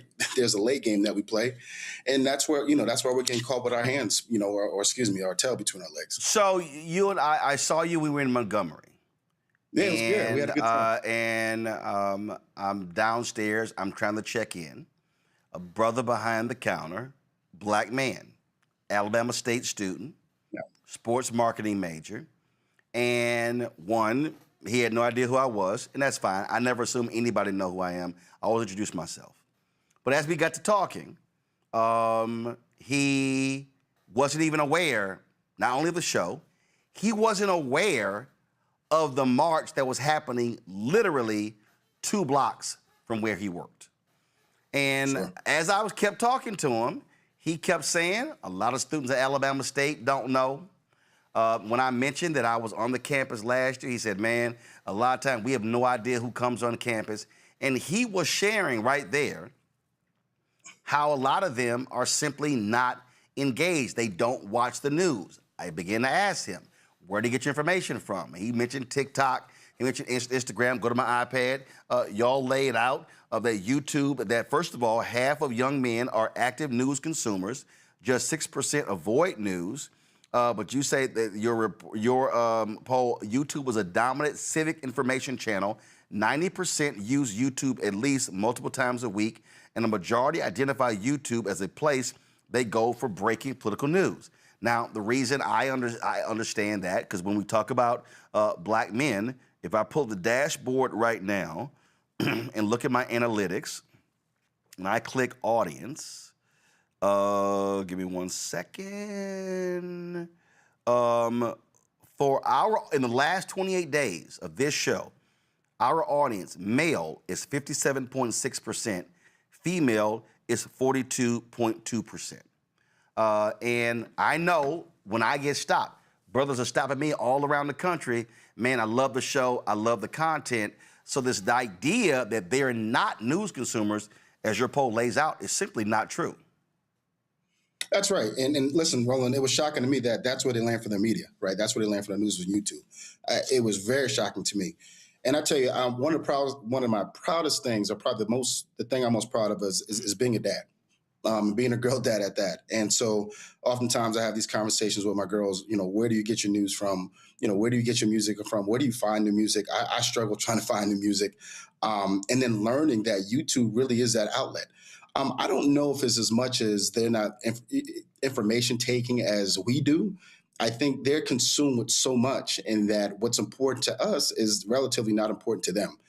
And that's why I think the dynamics, when we think about, I heard you talk about the autopsy, but what was important about this research is when we talk about black men and precision, tactical, scientific data, and how we reach black men, that's why we had to do this research, because a lot of times we were just assuming that they were getting their news from X, or that they were listening to X platform.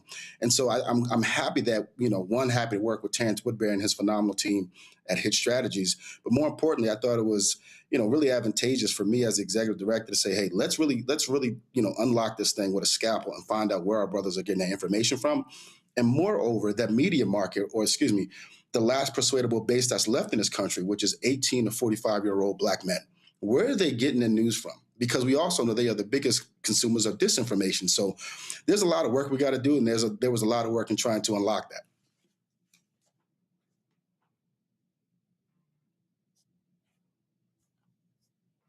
Identified 6 segments of black men. And so go to my iPad. Base Dems were the largest group, 31%. Millennials and Gen X Harris voters in 2024. High likelihood of voting in 2026. And I'm going to go actually by percentage. The next highest percentage were Trump voters, 19%. Trump voters in 2024, mixed likelihood of voting in 2026. Next was young supporters, 16%. Gen Z Harris voters in 2024, high likelihood of voting in 2026. Next was disengaged and demobilized, 13%. Voted for someone else, were ineligible to vote, or did not vote in 2024, 50-50 or lower likelihood of voting in 2026. Next, 12% voted for distrustful voters. Voted for someone else, were ineligible to vote, or did not vote in 2024, high likelihood of voting in 2026. Then 9% of respondents, Harris voters in 2024. This was sympathetic but uncertain, 50-50 or lower likelihood of voting in 2026. When you saw that, what jumped out at you? I got to raise more money. I have to raise more money. And the reason why I say that, it is segmented out so much, and we wanted that. To me, what really jumped out to me was there are massive gaps, but there are ways that we can fill the gaps. And one of the things that we know, to be true is this notion of whether they're informed or uninformed. I think the message that resounds the most, and this even goes from the town halls that we were doing in 2025, is that black men, younger black men in particular, feel that folks are just talking at them. And they're not giving them a reason not to vote. When you look at the Trump voter, or the young Trump voter, it wasn't surprising to me. As you know, Roland, I was part of the Harris campaign. And so, when we saw this late invitation, we saw this late surge of, black men may go this way, or they may go this way or that way. But it wasn't surprising for me to see that they voted for Trump, because to them, what they see in Trump is economic prosperity. And they don't see that. What they see in the Democratic Party is living in the land of about to do. We'll almost get there. It takes time. And for them, when they're looking at their pockets, particularly now, and that's why I think we're going to see this, we'll continue to see the shift, back to, because we know them to be center left, we'll continue to see the shift for them moving over. But what we know is that what is going to matter most is the economic message. And so clearly the economic message from Trump resonated more than it did from the Harris campaign. But here's what's interesting, and this is, I think, part of the Democrats' problem. Trump was lying about economics. The reality is numbers don't lie.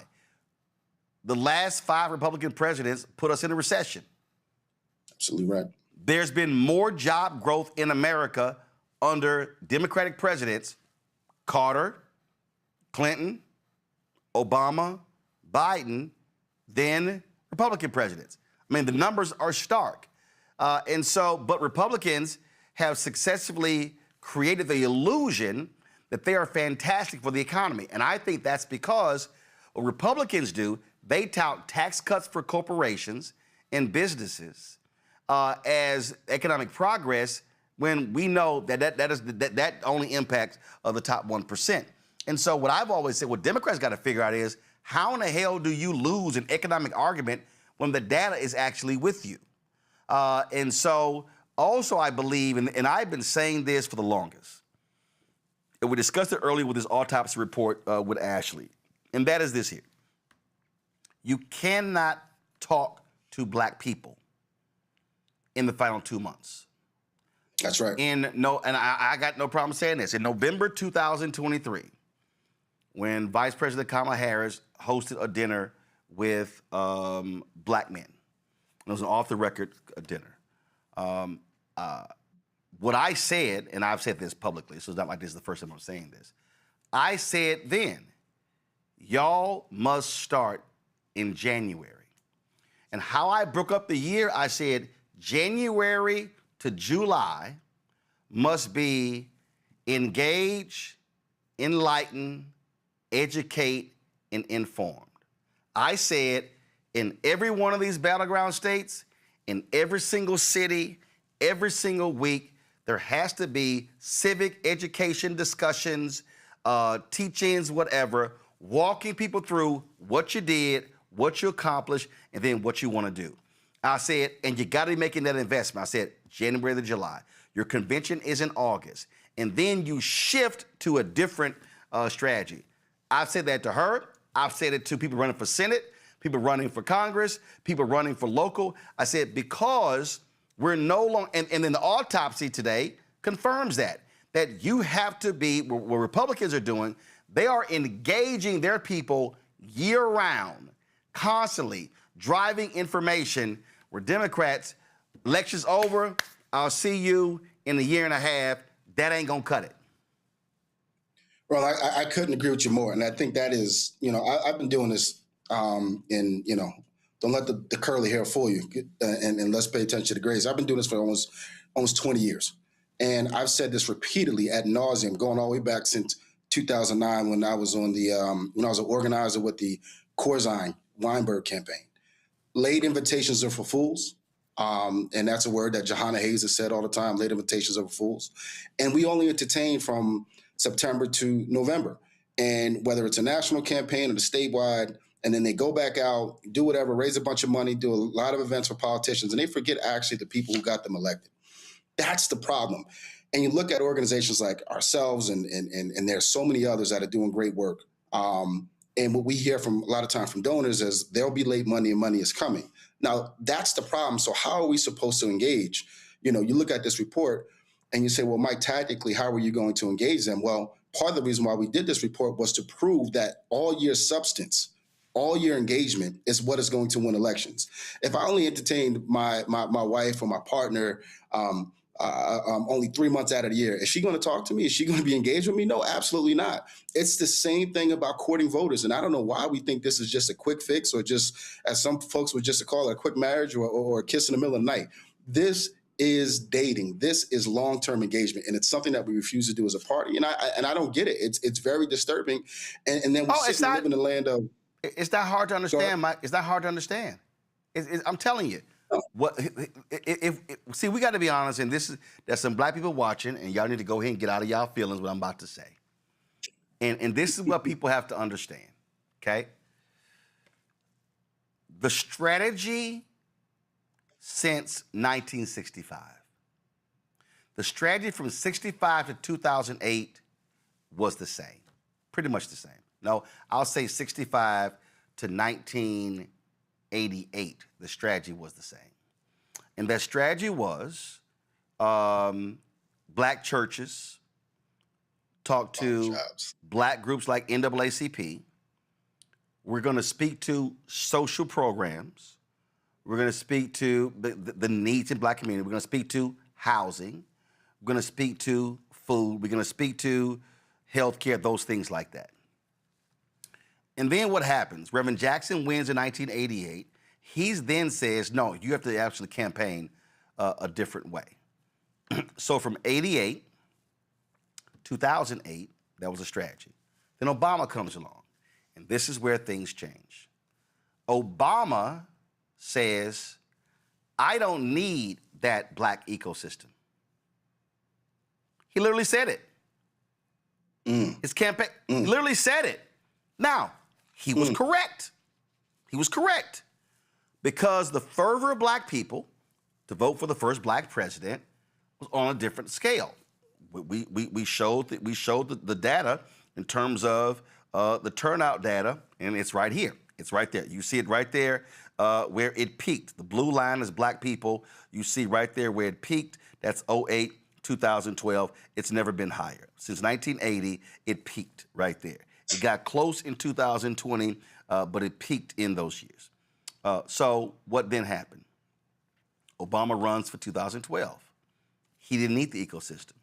I was saying in 2007 and 8 when he was running, say, bruh, y'all, he only gonna be there max 8 years. You're gonna need the ecosystem. The reality is the black turnout strategy was obliterated when Obama ran for president. The white operatives operated after 2012, 2016, they operated as if he was still running. That's right. That's what happened. And here's why it's in the data. There was an 8-point gap between black women and black men for Obama in 2012. The first sign of black male erosion was in 2012. I discussed it on my show then. I said, y'all, black men said they were not satisfied with what Obama did in the first 4 years. But because the number was still at high 80s, folks were like, oh, that's no big deal. It increased in 16. People, a lot of sisters were like, oh, it's misogyny. I said, misogyny is a part of it. It doesn't fully explain the erosion. The erosion continued in 2020. And the erosion continued in 2024. It's because they were not paying attention to what black men were saying, and they were still running a 2008 strategy that does not work in 2024. It's not going to work in 2026 or 2028. Roland, you made this, you said to the brother in the hotel lobby, you asked him, what is the biggest professional market? And he said MLB, and then you had to school him and let him know it was the NFL. Yeah, because the brother was a sports marketing major, and I was like, bro, you might need to know your business if that's what you majoring in. Right. And so what I take from that concept, and I said this to members of our team and members of our board, you know, I'm a Raiders fan. For better, for worse, I know you're a big fan of Houston. We won't go there, but I'm a big Raiders fan. What I know about Al Davis is similar, and we can learn something from Al Davis in politics. When it doesn't work, he changes it. He fires people. He changes the head coach. So the fact that we're still using a playbook that has been antiquated, right, outdated, and doesn't work, and then we try to infuse the DC level, and Cameron talked about this, the DC Inc. Consulting group think tank to say, hey, here are the issues that matter most to this group, and this group is going to get you over the line. Don't worry about it. This group is going to stay home, or this group is going to come home. It's similar to when folks are saying now the South has something to say, and they do have something to say. And why are we not surprised that the South turned red? Well, there was there was an unequivocal divestment, if you will, in Southern politics. Look, Roland, you saw the article. I'm old enough to remember when Louisiana, when Virginia, North Carolina, Tennessee, these states were blue states. And all of a sudden, why did we take those? Why did we remove those infrastructures there? Why did we remove the political powers there, the black politicals? Why did we remove them out of there, right? And we're wondering, like, how do we get it back? Certainly, this is the same thing not only with black men, but the question, honestly, look, and then this is my expertise is black men, but the other subgroups that are now leaving the party, you have to give us a reason to vote for you. We're just not coming because we're Democrats or Republicans. The world has changed so much. And if we haven't learned anything from COVID, is that the world has changed so much, even more so politically. So why haven't we adjusted? To me, that's the biggest problem. Let me also add this. I'm going to add this before I go to my panel with their questions. And again, it's going to step on some toes, and I really don't care because I'm used to that. There are a lot of black men who are also angry at Democrats because of black girl magic. See, I ain't got a problem saying it. And I've had conversations with many sisters who kept assigning everything to misogyny. And I said, you can't do that. And I'm like, take it from me as a black man. I know the conversations that I have. And so what I've had to say to brothers is, brothers, you're offended by black girl magic. You're offended when people say that black women are the backbone of the Democratic Party. It's also factually correct that black men are the second largest voting bloc of the Democratic Party. That's right. And a lot of these brothers are upset because I had a brother who told me, who was running in Texas, he said, you ain't got no shot in running if you're a black man. You got to be a black woman. And I was like, where did you get that from? And he started explaining to me. And this is what I said to him. And this is the reality, Michael. A lot of these brothers are pissed off that these sisters have organized themselves, have mobilized themselves, are raising money, are doing what they're supposed to do. And then when I look over here, I see a whole bunch of brothers with attitudes and sour faces. And my response to them is, well, why aren't you organizing? And I've said, listen, I got no problem. I've said to Khalil, bruh, win with black men. Yes, we had that great call the day after Kamala, Joe dropped out. I said, but the meetings have to continue. Black women, the reason Win with Black Women is so potent today is because they started as the purpose was to get the nomination for Kamala Harris. They achieved their goal in 2024. Then they said, well, let's keep going. In 2020, they said, well, let's keep going.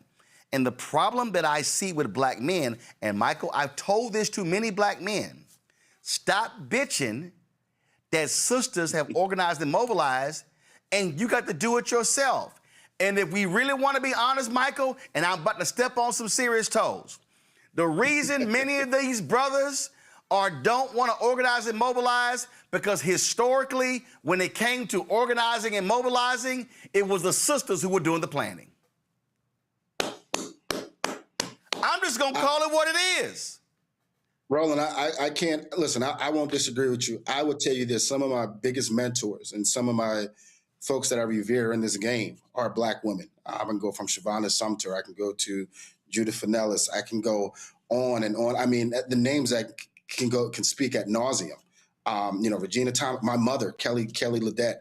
And even you look at the civil rights movement, they were the ones who were really organizing. They were writing the letters. They were, providing a place and, providing a place to stay. They were making the food. They were really, they're the pillars in the black church, right? And so we often, we look at that and we do get upset. The reality is, brothers have not put our egos to the side. And I am not ashamed to say, in particular where black men vote. Some of the backbone and a lot of our brass comes from black women that work alongside us and black women that work internally with us. So I'm not ashamed to say that. They do an amazing job. And it's not to say that we can't recruit brothers to do that. I will say this, Roland. There is a gap, at least that I've seen in the last 12 to 14 years. There is a gap from, I would say, black women operatives to black male operatives. I remember in 2014 when I was a field director for Congresswoman Esty in CT5, I sat in a room. We had a GOTV training for all the frontline races. There were about 64 frontline races that year. We were trying to retain the House. And Roland, I was one of 2 black men in that room. One of 5 black folk in that room. So that also goes to the structural, that doesn't show up in the autopsy, and it probably wouldn't show up in the autopsy. And that's a whole nother conversation, how certain parties have alienated black political principles, and yet that's why they've gone on to do other things. But here's the deal. But here's the deal. I'll never forget, after the 2016 election, when Hillary lost, it was a group of black women, I'll find the article, who wrote a letter and demanded a meeting with Tom Perez. I sat there and I said, that's what you're supposed to do. Guess who did not do that? Black men. In 2020, I remember it vividly, there were a group of black men, I was on the text chain, who were trying to do the same thing to send to the DNC after the 2020 election. The letter never got sent. I got the text messages. I remember the conversation. And so what I am saying to brothers in Chicago, Houston, in Memphis, in Tallahassee, Miami, in Jackson, in Charlotte, all over, if you want more out of politics, what you can't do is go, ain't nobody talking to me, ain't nobody call me, ain't nobody ask me. What you gotta do is align with Win with Black Men, your organization, Mondale Robinson's organization, or start your own locally, but it ain't gonna happen if black men are not organized and mobilized. Well, let me take a page, if I may. Let me just take a page out of Kenny Diggs' book. He's a board member of ours. We had a meeting, and one of the things he said, and I'll say this, he said folks need to start their own organization. We ain't got time to reboot shit. We ain't got time to live. We just don't have time for that, right? We live on the clock. We are on borrowed time. And I will say, if you want to get something done, you better find you a badass sister, And I think about my old chief of staff, Amber Davis Prince, who we wanted to get things done and move things along, and leaders of color. I mean, she can move things overnight. And so I say this, she used to say all the time to us when we ended our calls, nobody is coming to save us. Right. Black men, nobody is coming to save us. You mentioned Khalil, you mentioned Mondale, I'll throw John Thompson, I'll throw him in there, in Georgia, who's doing a phenomenal job down there, right? And so we've got to align with our groups. There is no beef with our groups, and we all have similar missions, but our job is to get black men over the finish line. Our job is to teach black men how to advocate, because I want to remind you on this show, Roland, and I remind everybody else, just like I did at this conference today, black men are the last persuadable base left. So when we come out here and we spout dumb shit to 18 to 45-year-old black men that has no merit, makes no sense, that's when we get in trouble. And that's when we do these things as Dems. And the thing that we usually do as Dems when we get a layup is we block our own shot. Well, that's why I was critical when Obama made that comment about why black men were not supporting Kamala Harris. I'm sorry, he was just wrong. He got lots of pushback. Absolutely. And I was told that he called several brothers. He ain't called me. He ain't gonna never call me. He called several, because I'm gonna be way too honest. He called several brothers to get their advice and counsel, and it was a screw up because it wasn't solely because she was a woman. I am not dumb enough to act like there are not black men and Latino men and white men who will not support a woman. That exists. Right. That wasn't the only reason. But I just still keep saying to black men, hey, stop waiting. You can't get an attitude because sisters are doing their thing, and if you ain't doing it as well. Let's go to my panel. Cameron, you first. Go. Hey, Mike, how you doing, brother? What up, Cam? Good to see you, brother. Question. Good to see you. I love the fact that you did this and focus specifically on black men, and you say we're the last persuadable group. And we've had plenty of conversations about what it takes to really reach us in this digital first world. How do you plan to make sure this? You're a national organization, and then you, Mondale, a few others, Black Male Initiative. There's some really big national black male organizations.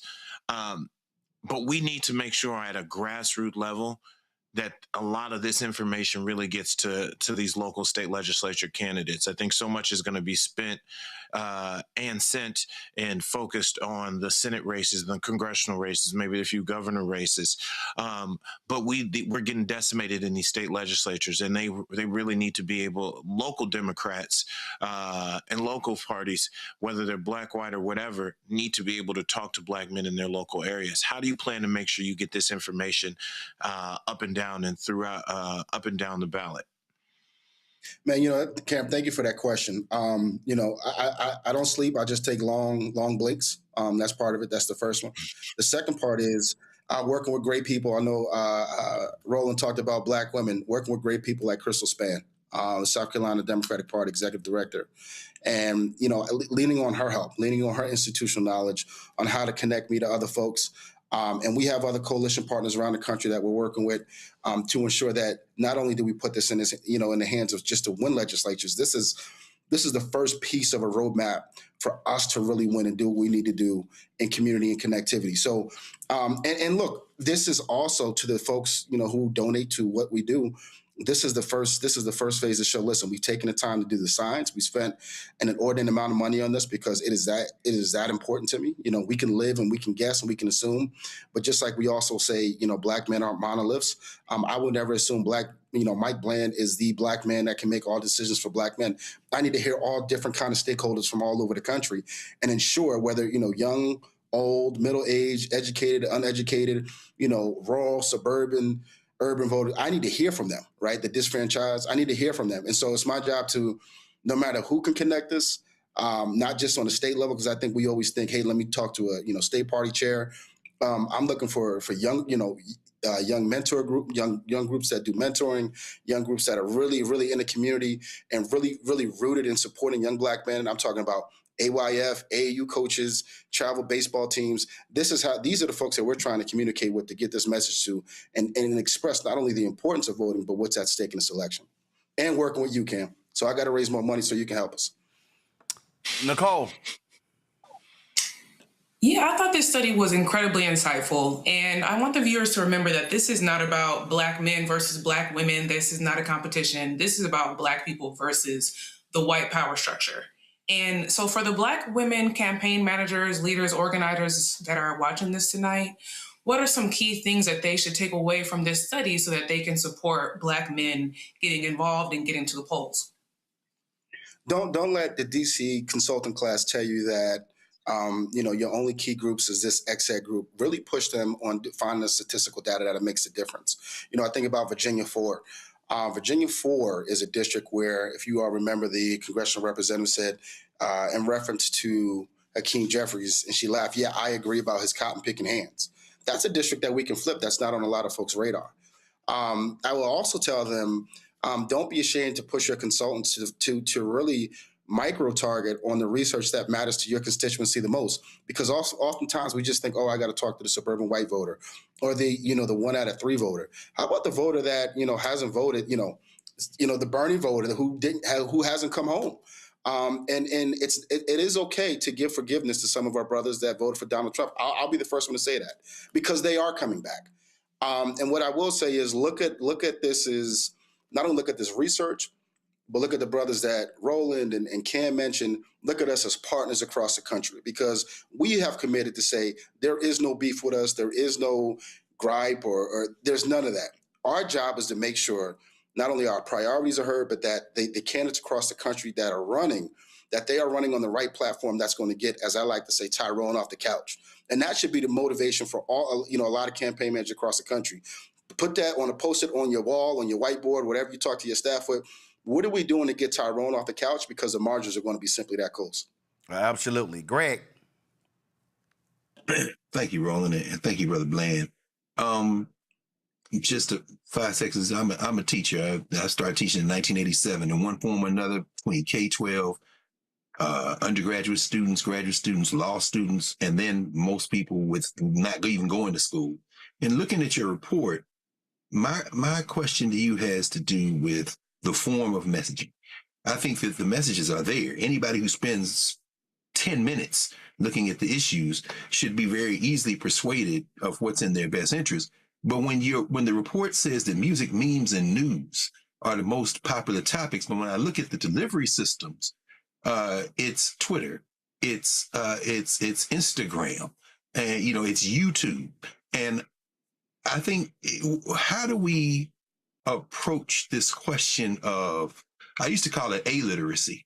People have the capacity to read, but choose not to. I'm more convinced than ever, I see it every day in the classroom and in the streets, that it's illiteracy. People have simply had their diminishing developed ability to absorb information and critically think. How do we get at that, particularly since they're going to unleash even more tides of disinformation with AI and all this? How do we address that issue?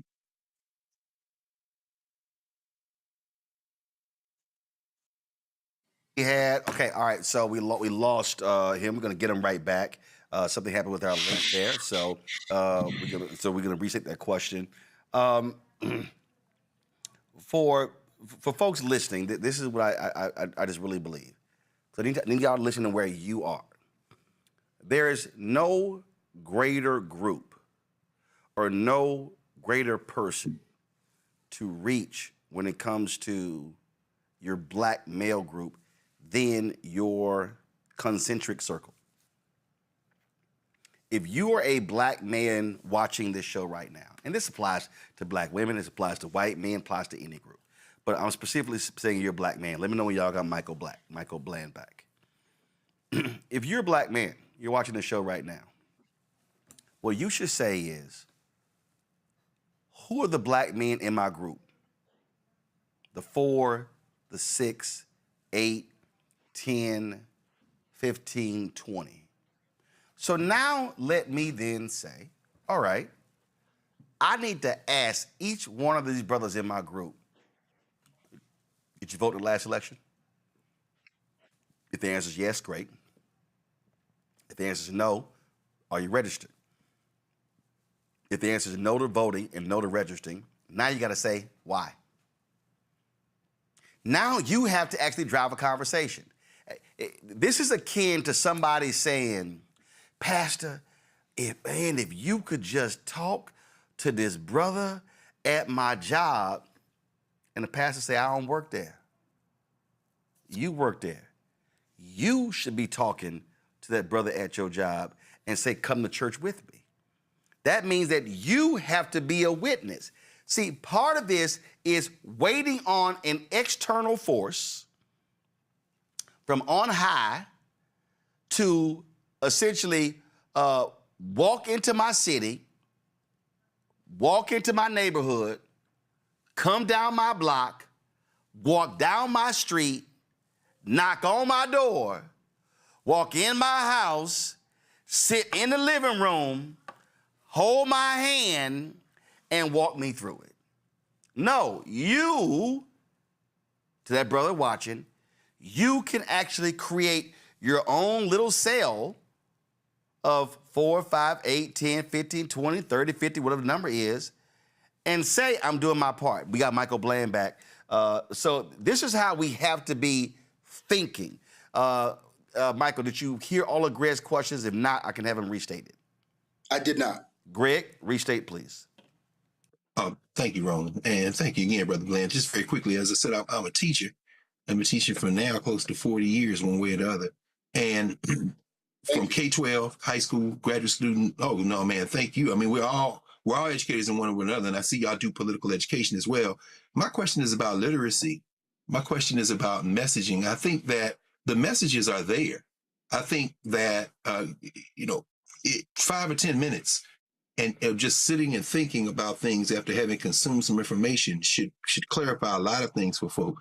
But my question is, because I increasingly see, I used to call it illiteracy. People have the ability to read and choose not to. But now I'm trending toward thinking about it as illiteracy. They really don't have a developed capacity to absorb information and think critically. And when I'm looking at the report and you say that most people respond to music, to memes, and they say they're seeking news. What'd you say? About half the people seek news and 44% get it from their feeds. And I'm looking at YouTube, Instagram, Twitter, Facebook, TikTok. I don't consider any of that as really being able to consume news and critically think. I see it as people just being stimulated and switching around. How do we address the question of illiteracy? And especially when disinformation is going to be a huge part. Yeah, there it is right there. And even as you said, the persuadable, 3/4, if the report is this right, 3/4 of the men polled said they are almost certainly are probably going to vote. And only 7% said they're not voting. So how do we get at the question of how we're consuming what appears to be data, what appears to be information, but it's really just kind of like titillating kind of spectacle and this kind of moving image stuff that doesn't really foment critical thinking? I think Roland, he prefaced this earlier in the conversation. The political game has changed. And again, I go back to COVID. Remember, COVID kept us in the house for in some parts for half a year to a year, and be it all, you look at some jobs are still remote, 5, 6, 7 years later, right? And so what did that force us to do? It forced us to constantly pick this thing up because we were bored. We were stuck inside the house.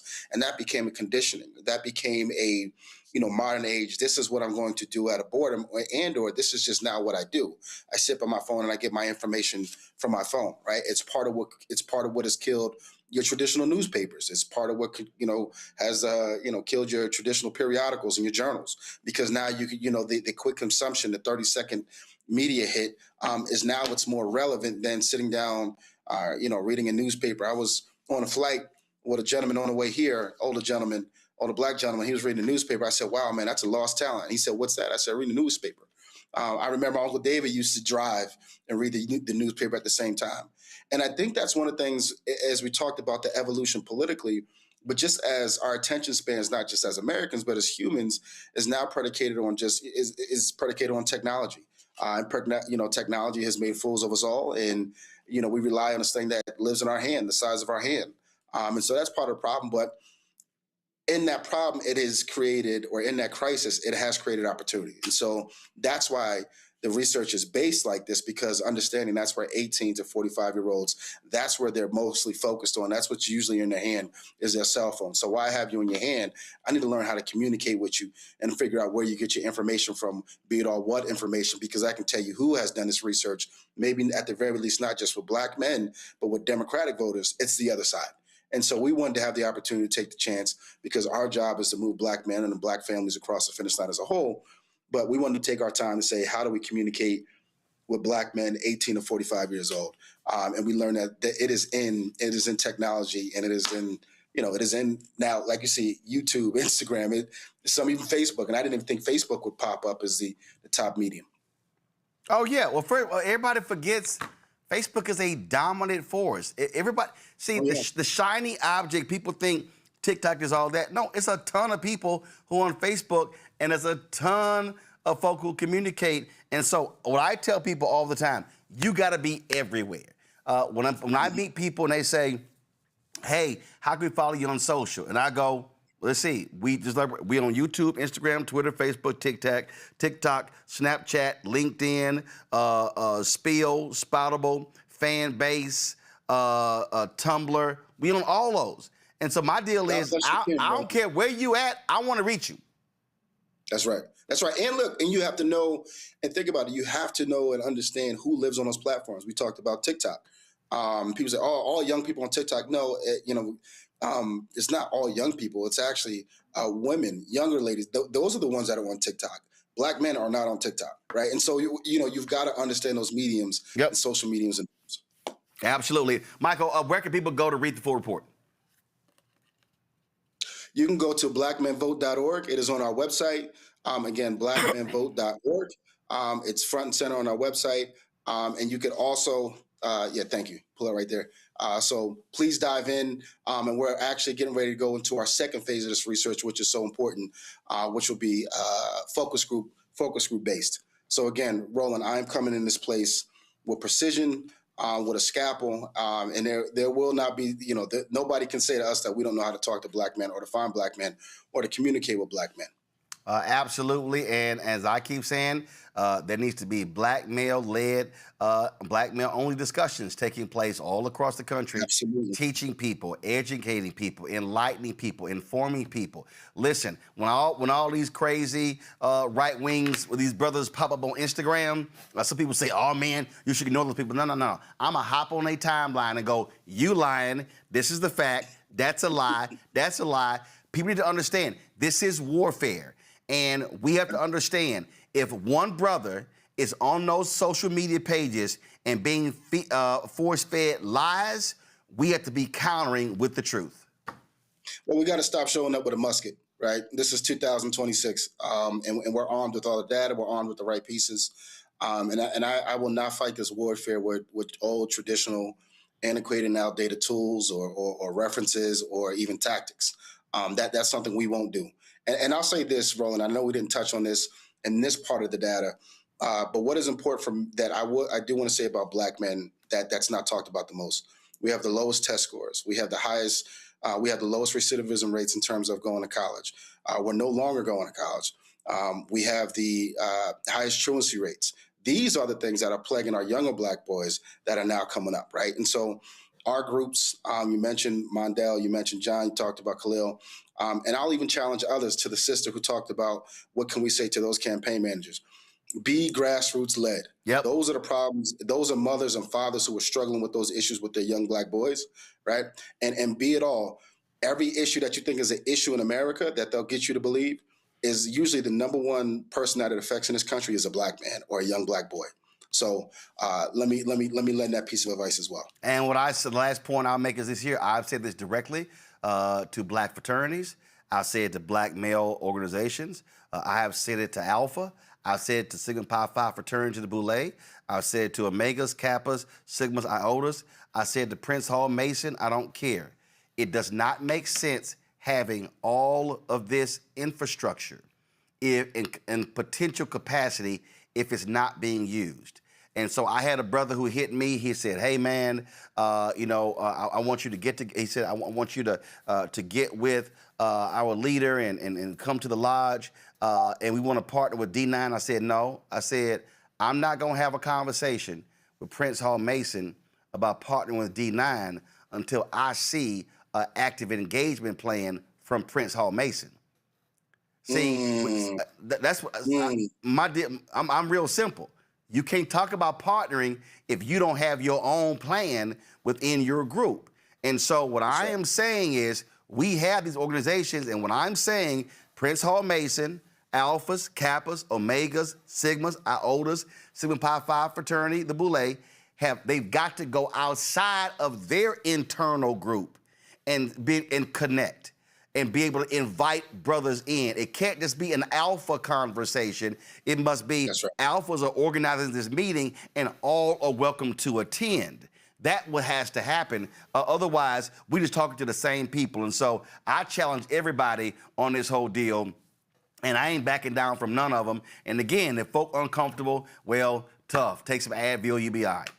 Michael, we appreciate it. Thanks a bunch. Thank you, my brother. Good to see you. All right. I'm going to go to a break. Before I go to break, folks, let me say this here. Let me be real. If you're on Medicare, about to be, the system is not set up to work for you. Too much fine print, too many plans, or too many people making money off your confusion.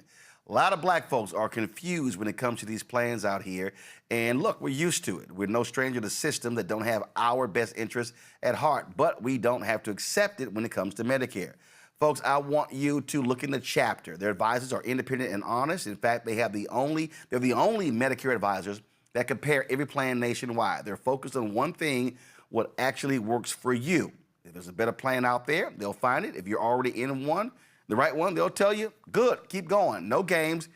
Just last year, people who switch with Chapter save on average $1,100. Folks, it takes 20 minutes with a real person. It's completely free. All you got to do is call Chapter at 724-264-8281, 724-264-8281. They'll connect with you to someone who you can trust. Going to break. We come back. Shop Black Star Network Marketplace segment. Back in a moment.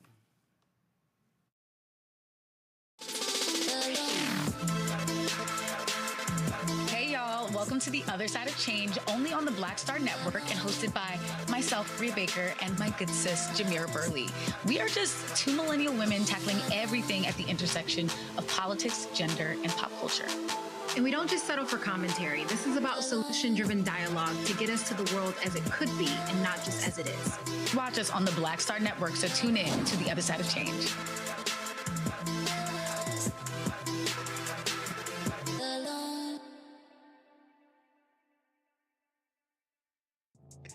What's happening? This is your man, Motown recording artist Kim. You are watching the Black Star Network.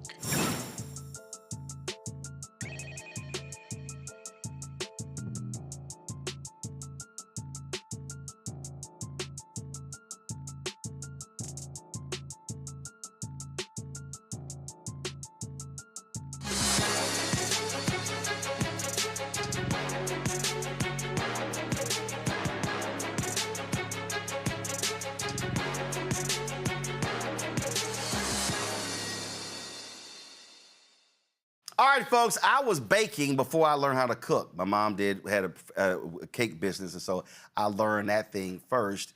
So check this out, Oko River sweet potato flour cake mix. It's a simple recipe that originated in Guyana, South America, and it's part of a project to empower young agricultural entrepreneurs in Guyana who develop breakthrough agro-processed goods. Ashley Etienne is the CEO of the Economic Development Fund. She joins us right now to talk about Oko River and their mix, and so glad to have you here. So in my hand, I have a sweet potato flour cake mix. Okay, hold up. Let's see, right here. There we go. And then over here, so I have this. So all right. So both of these are sweet potato flour cake mix. All right. So walk me through. This says beta carotene and antioxidant packed, moist, light texture, old-fashioned taste, gluten-free, grain-free. So how did this all start? Awesome. Thank you so much, Roland. I'm so glad to be here. It started because I myself am not necessarily celiac. I don't have celiac disease, but I have an intolerance to wheat. And my family has a history of diabetes. And I also love cakes. I love baked goods. And that's on a personal side.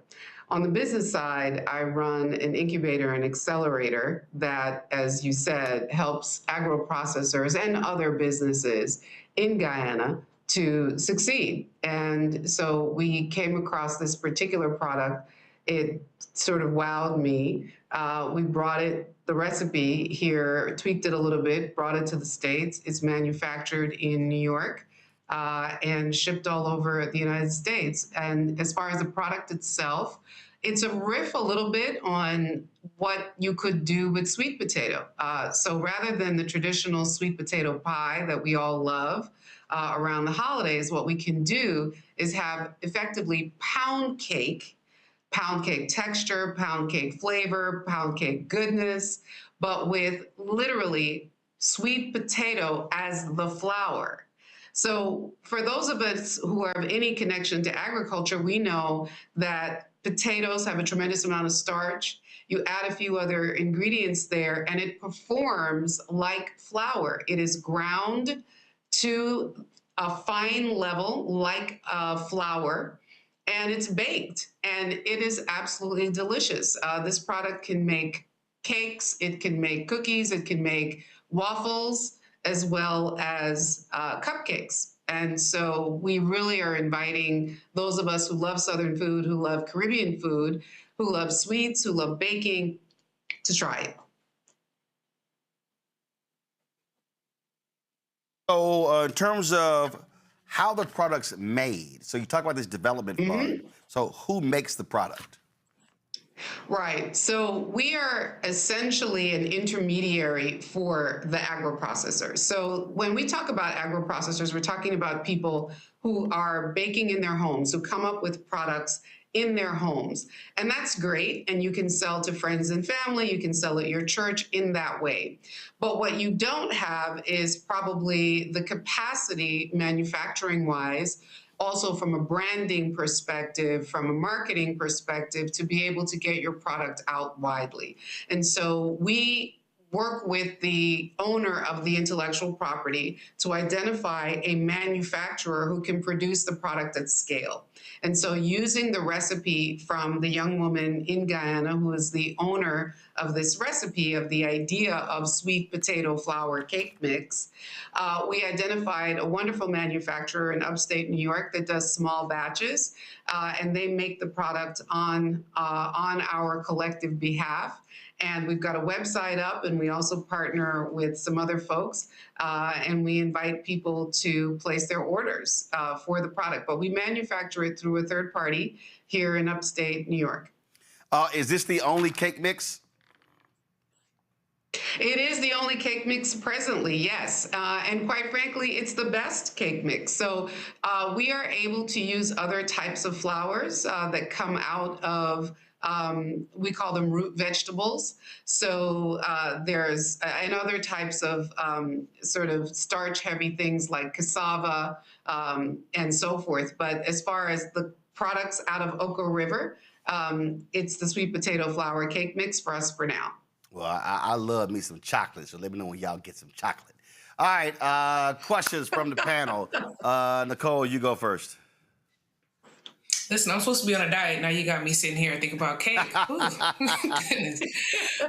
So what has the response been like on your products? This is so exciting. I would love to try it myself, but what have people been saying? Oh, please do. Please do. So it's a startup brand, and so we've been spending some time getting it in the hands of folks through taste testing, displays, getting out in the public to do that. And so those who have tried it absolutely love it because it's not overly sweet. But at the same time, again, you can customize it. You can add more sugar if you like. You can add all types. Roland, I heard you say that you love chocolate. You can add chocolate powder to it, cocoa powder, in order to chocolify the flavor. It is a really sort of indescribable in terms of its yumminess. But I guarantee you, I will say it like I know my own name. If you try this, you will really not be able to tell that it's not wheat flour, except that you won't feel that super heavy feeling in your stomach after you've had, lots of sugary baked goods that are typically made with flour. And there's no aftertaste, so that's really important too. All right, Cameron. I'm really excited about this. I know as I personally am looking to kind of improve my diet. What are you doing in terms of digital and social media and trends and so forth? Because baking, sweets, taste testing, showing people how to cook, like there's so many different ways you can make just by making the cake or just by talking through it that like you can get really creative with cakes and pastries and products like this. So what have you been doing there to think about other ways to really kind of engage and grow the interest online? Sure. I mean, I think we're looking for all sorts of opportunities. Like I said, I think you guys know you're tremendous advocates of Black businesses and opportunities for Black people. It's really expensive to be in the marketplace. Direct to consumer, which is how we currently sell, is also costly because you've got to fight through the noise. Most people, when they're shopping online nowadays, stunningly, we're shopping on Amazon for food now, partially because of that Whole Foods integration. And so it makes it really difficult as a standalone brand, especially a Black-owned brand, to get onto those platforms. So it's typically that one would do Amazon or Etsy or whatever. So we look for really any opportunity to collaborate with other brands be in showcases like this so that people can learn about this product. It's a really unique product. We have not come across anything like it in the United States thus far. It has a Caribbean flavor to it, but it also has a down-home Southern flavor to it. So it can reach across a lot of different demographics. Obviously, people who've got wheat intolerances or celiac disease and so forth. It's not vegan, but it's pretty healthy when you're talking about indulging. So to answer your question, we are looking for any and all opportunities. We try to do a lot of it ourselves, but it's difficult to break through, and we'd love to partner with others who would be interested, whether they're hospitality establishments, people, bakers themselves. They can make the product and customize it as well and then sell it in their bakery. So any and all of those opportunities are ones that we would be really thrilled to look into and partner on. Greg? Thank you, Roland. And thank you, Sister Carrington. I hope I got kicked off, so I hope maybe you've already answered this question. I was intrigued by the name of the product. I know there's an Oko River in Guyana, but I'm wondering if there's a particular link to Black folk. Okay, that's what I wanted to hear about, because I know I think in Yoruba, one of the meanings of Oko is farm. Could you tell us about the name? Then thank you. Sure. So Guyana, the name itself, is an Amerindian word. That's the name of the population of people who we call the first peoples in Guyana. And Guyana itself means land of many waters in one of the indigenous languages. And Oko is a tributary, it's a river in the western part of the country. And so it actually right now also is an area that is very rich in gold. So it's actually being mined quite a bit by a very large foreign gold mining company. And so for me, it was a tribute to those Amerindian people in that community.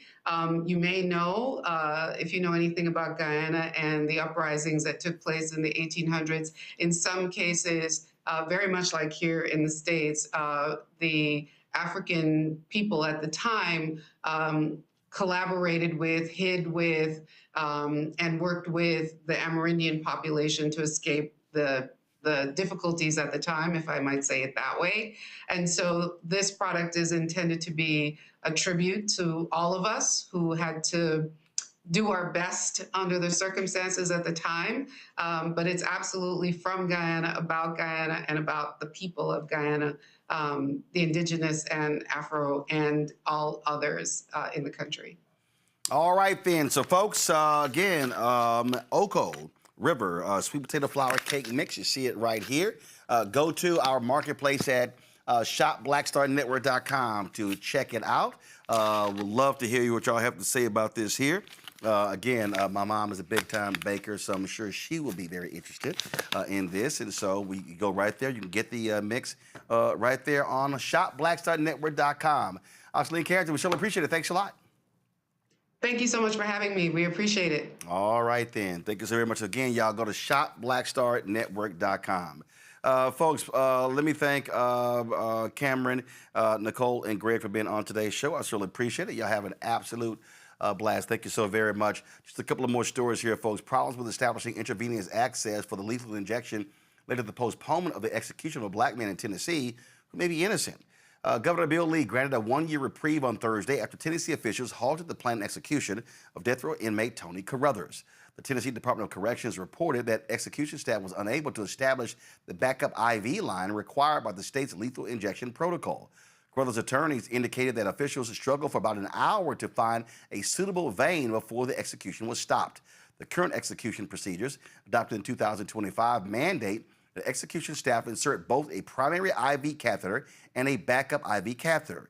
According to the protocol, the primary IV is used to administer the lethal injection chemicals, while the backup catheter is reserved in case the first IV fails. Additionally, the protocol specifies that any failure of an IV line must be promptly reported to the commissioner. 57-year-old Carruthers was scheduled to be executed this morning for the 1994 kidnapping and murders of Marcellus Anderson, Delois Anderson, and Frederick Tucker in Memphis. His conviction was primarily based on witness testimony, claiming he confessed to the crimes. However, court records reveal there was no physical evidence directly linking him to the murders. All right, folks, time for Black Star Network headlines with Brittany Noble. A Virginia judge dismissed charges against Ebony Parker, a Black former elementary assistant principal who had faced up to 40 years in prison. Parker was on trial in connection with a 6-year-old boy shooting his first grade teacher in 2023. In today's ruling, Judge Rebecca Robinson said the court is of the legal opinion that this is not a crime. Parker was facing 8 counts of child abuse and neglect following an incident where a 6-year-old took a gun to Rich Neck Elementary School in Newport News and shot teacher Abigail Werner in the hand and the chest. Parker was accused of failing to protect the 15 children ages 6 and 7's Werner's class. Prosecutors claimed that Parker ignored multiple warnings from staff members and students who believed that the boy had a gun and posed an imminent threat on the day of the shooting. Last year, a jury awarded Werner $10 million after finding Parker liable for ignoring the warning signs, and the child had a weapon. And in 2023, the child's mother, Deja Taylor, was sentenced to 2 years in prison for her role in the incident. Taylor will begin her state sentence after completing 21 months on a related federal charge for which she was convicted of using marijuana while possessing a firearm.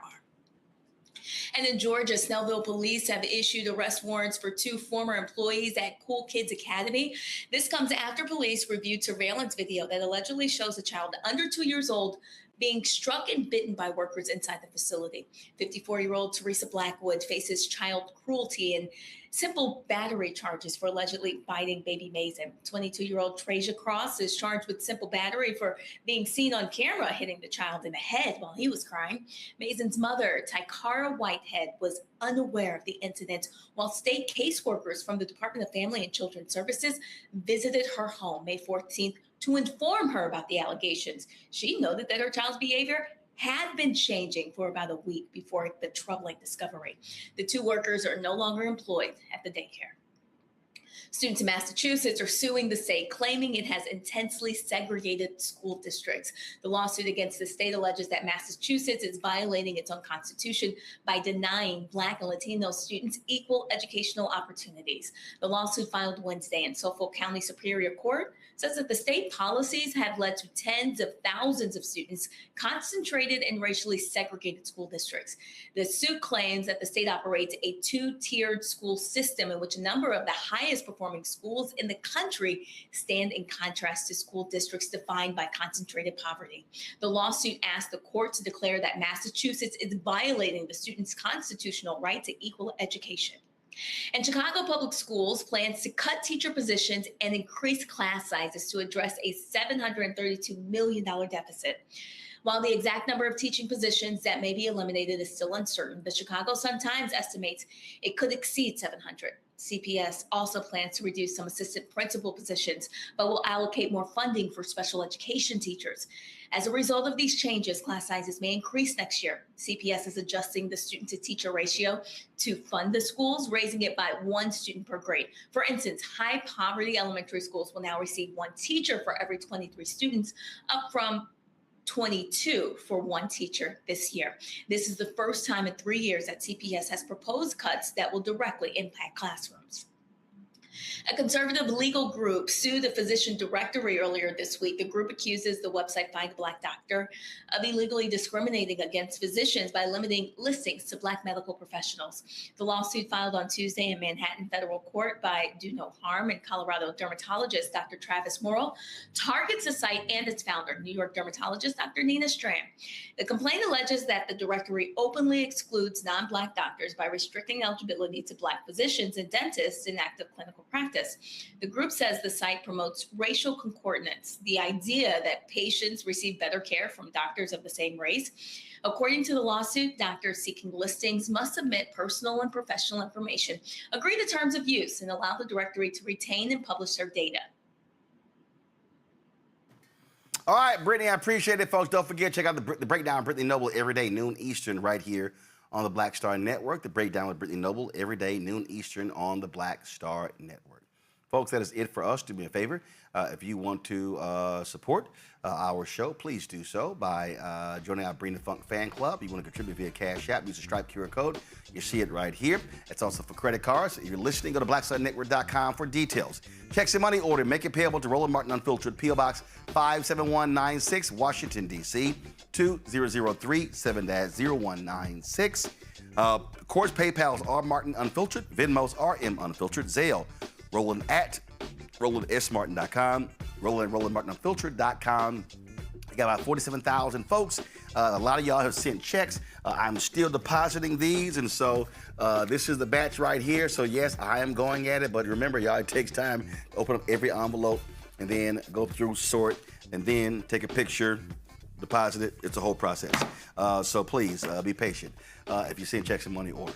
Download the Black Star Network app, Apple phone, Android phone, Apple TV, Android TV, Amazon Fire TV, Roku, Samsung Smart TV. You want to get our Roland Martin Unfiltered swag or Black Star Network swag, please go to shopblackstarnetwork.com. Hats, t-shirts, get our merchandise. Our shirt, Don't Blame Me, voted for the black woman. MAGA chose between woke or broke. They chose broke. Black-owned media matters. How you died does not redeem how you lived. So all of that, folks, go to shopblackstarnetwork.com. And all of these products you see in our studio, you see them right here. Of course, we're going to add our Oko River sweet potato mix to the bunch. We're going to have to get some more tables because, man, we're running out of space. I'm just going to sit it right here.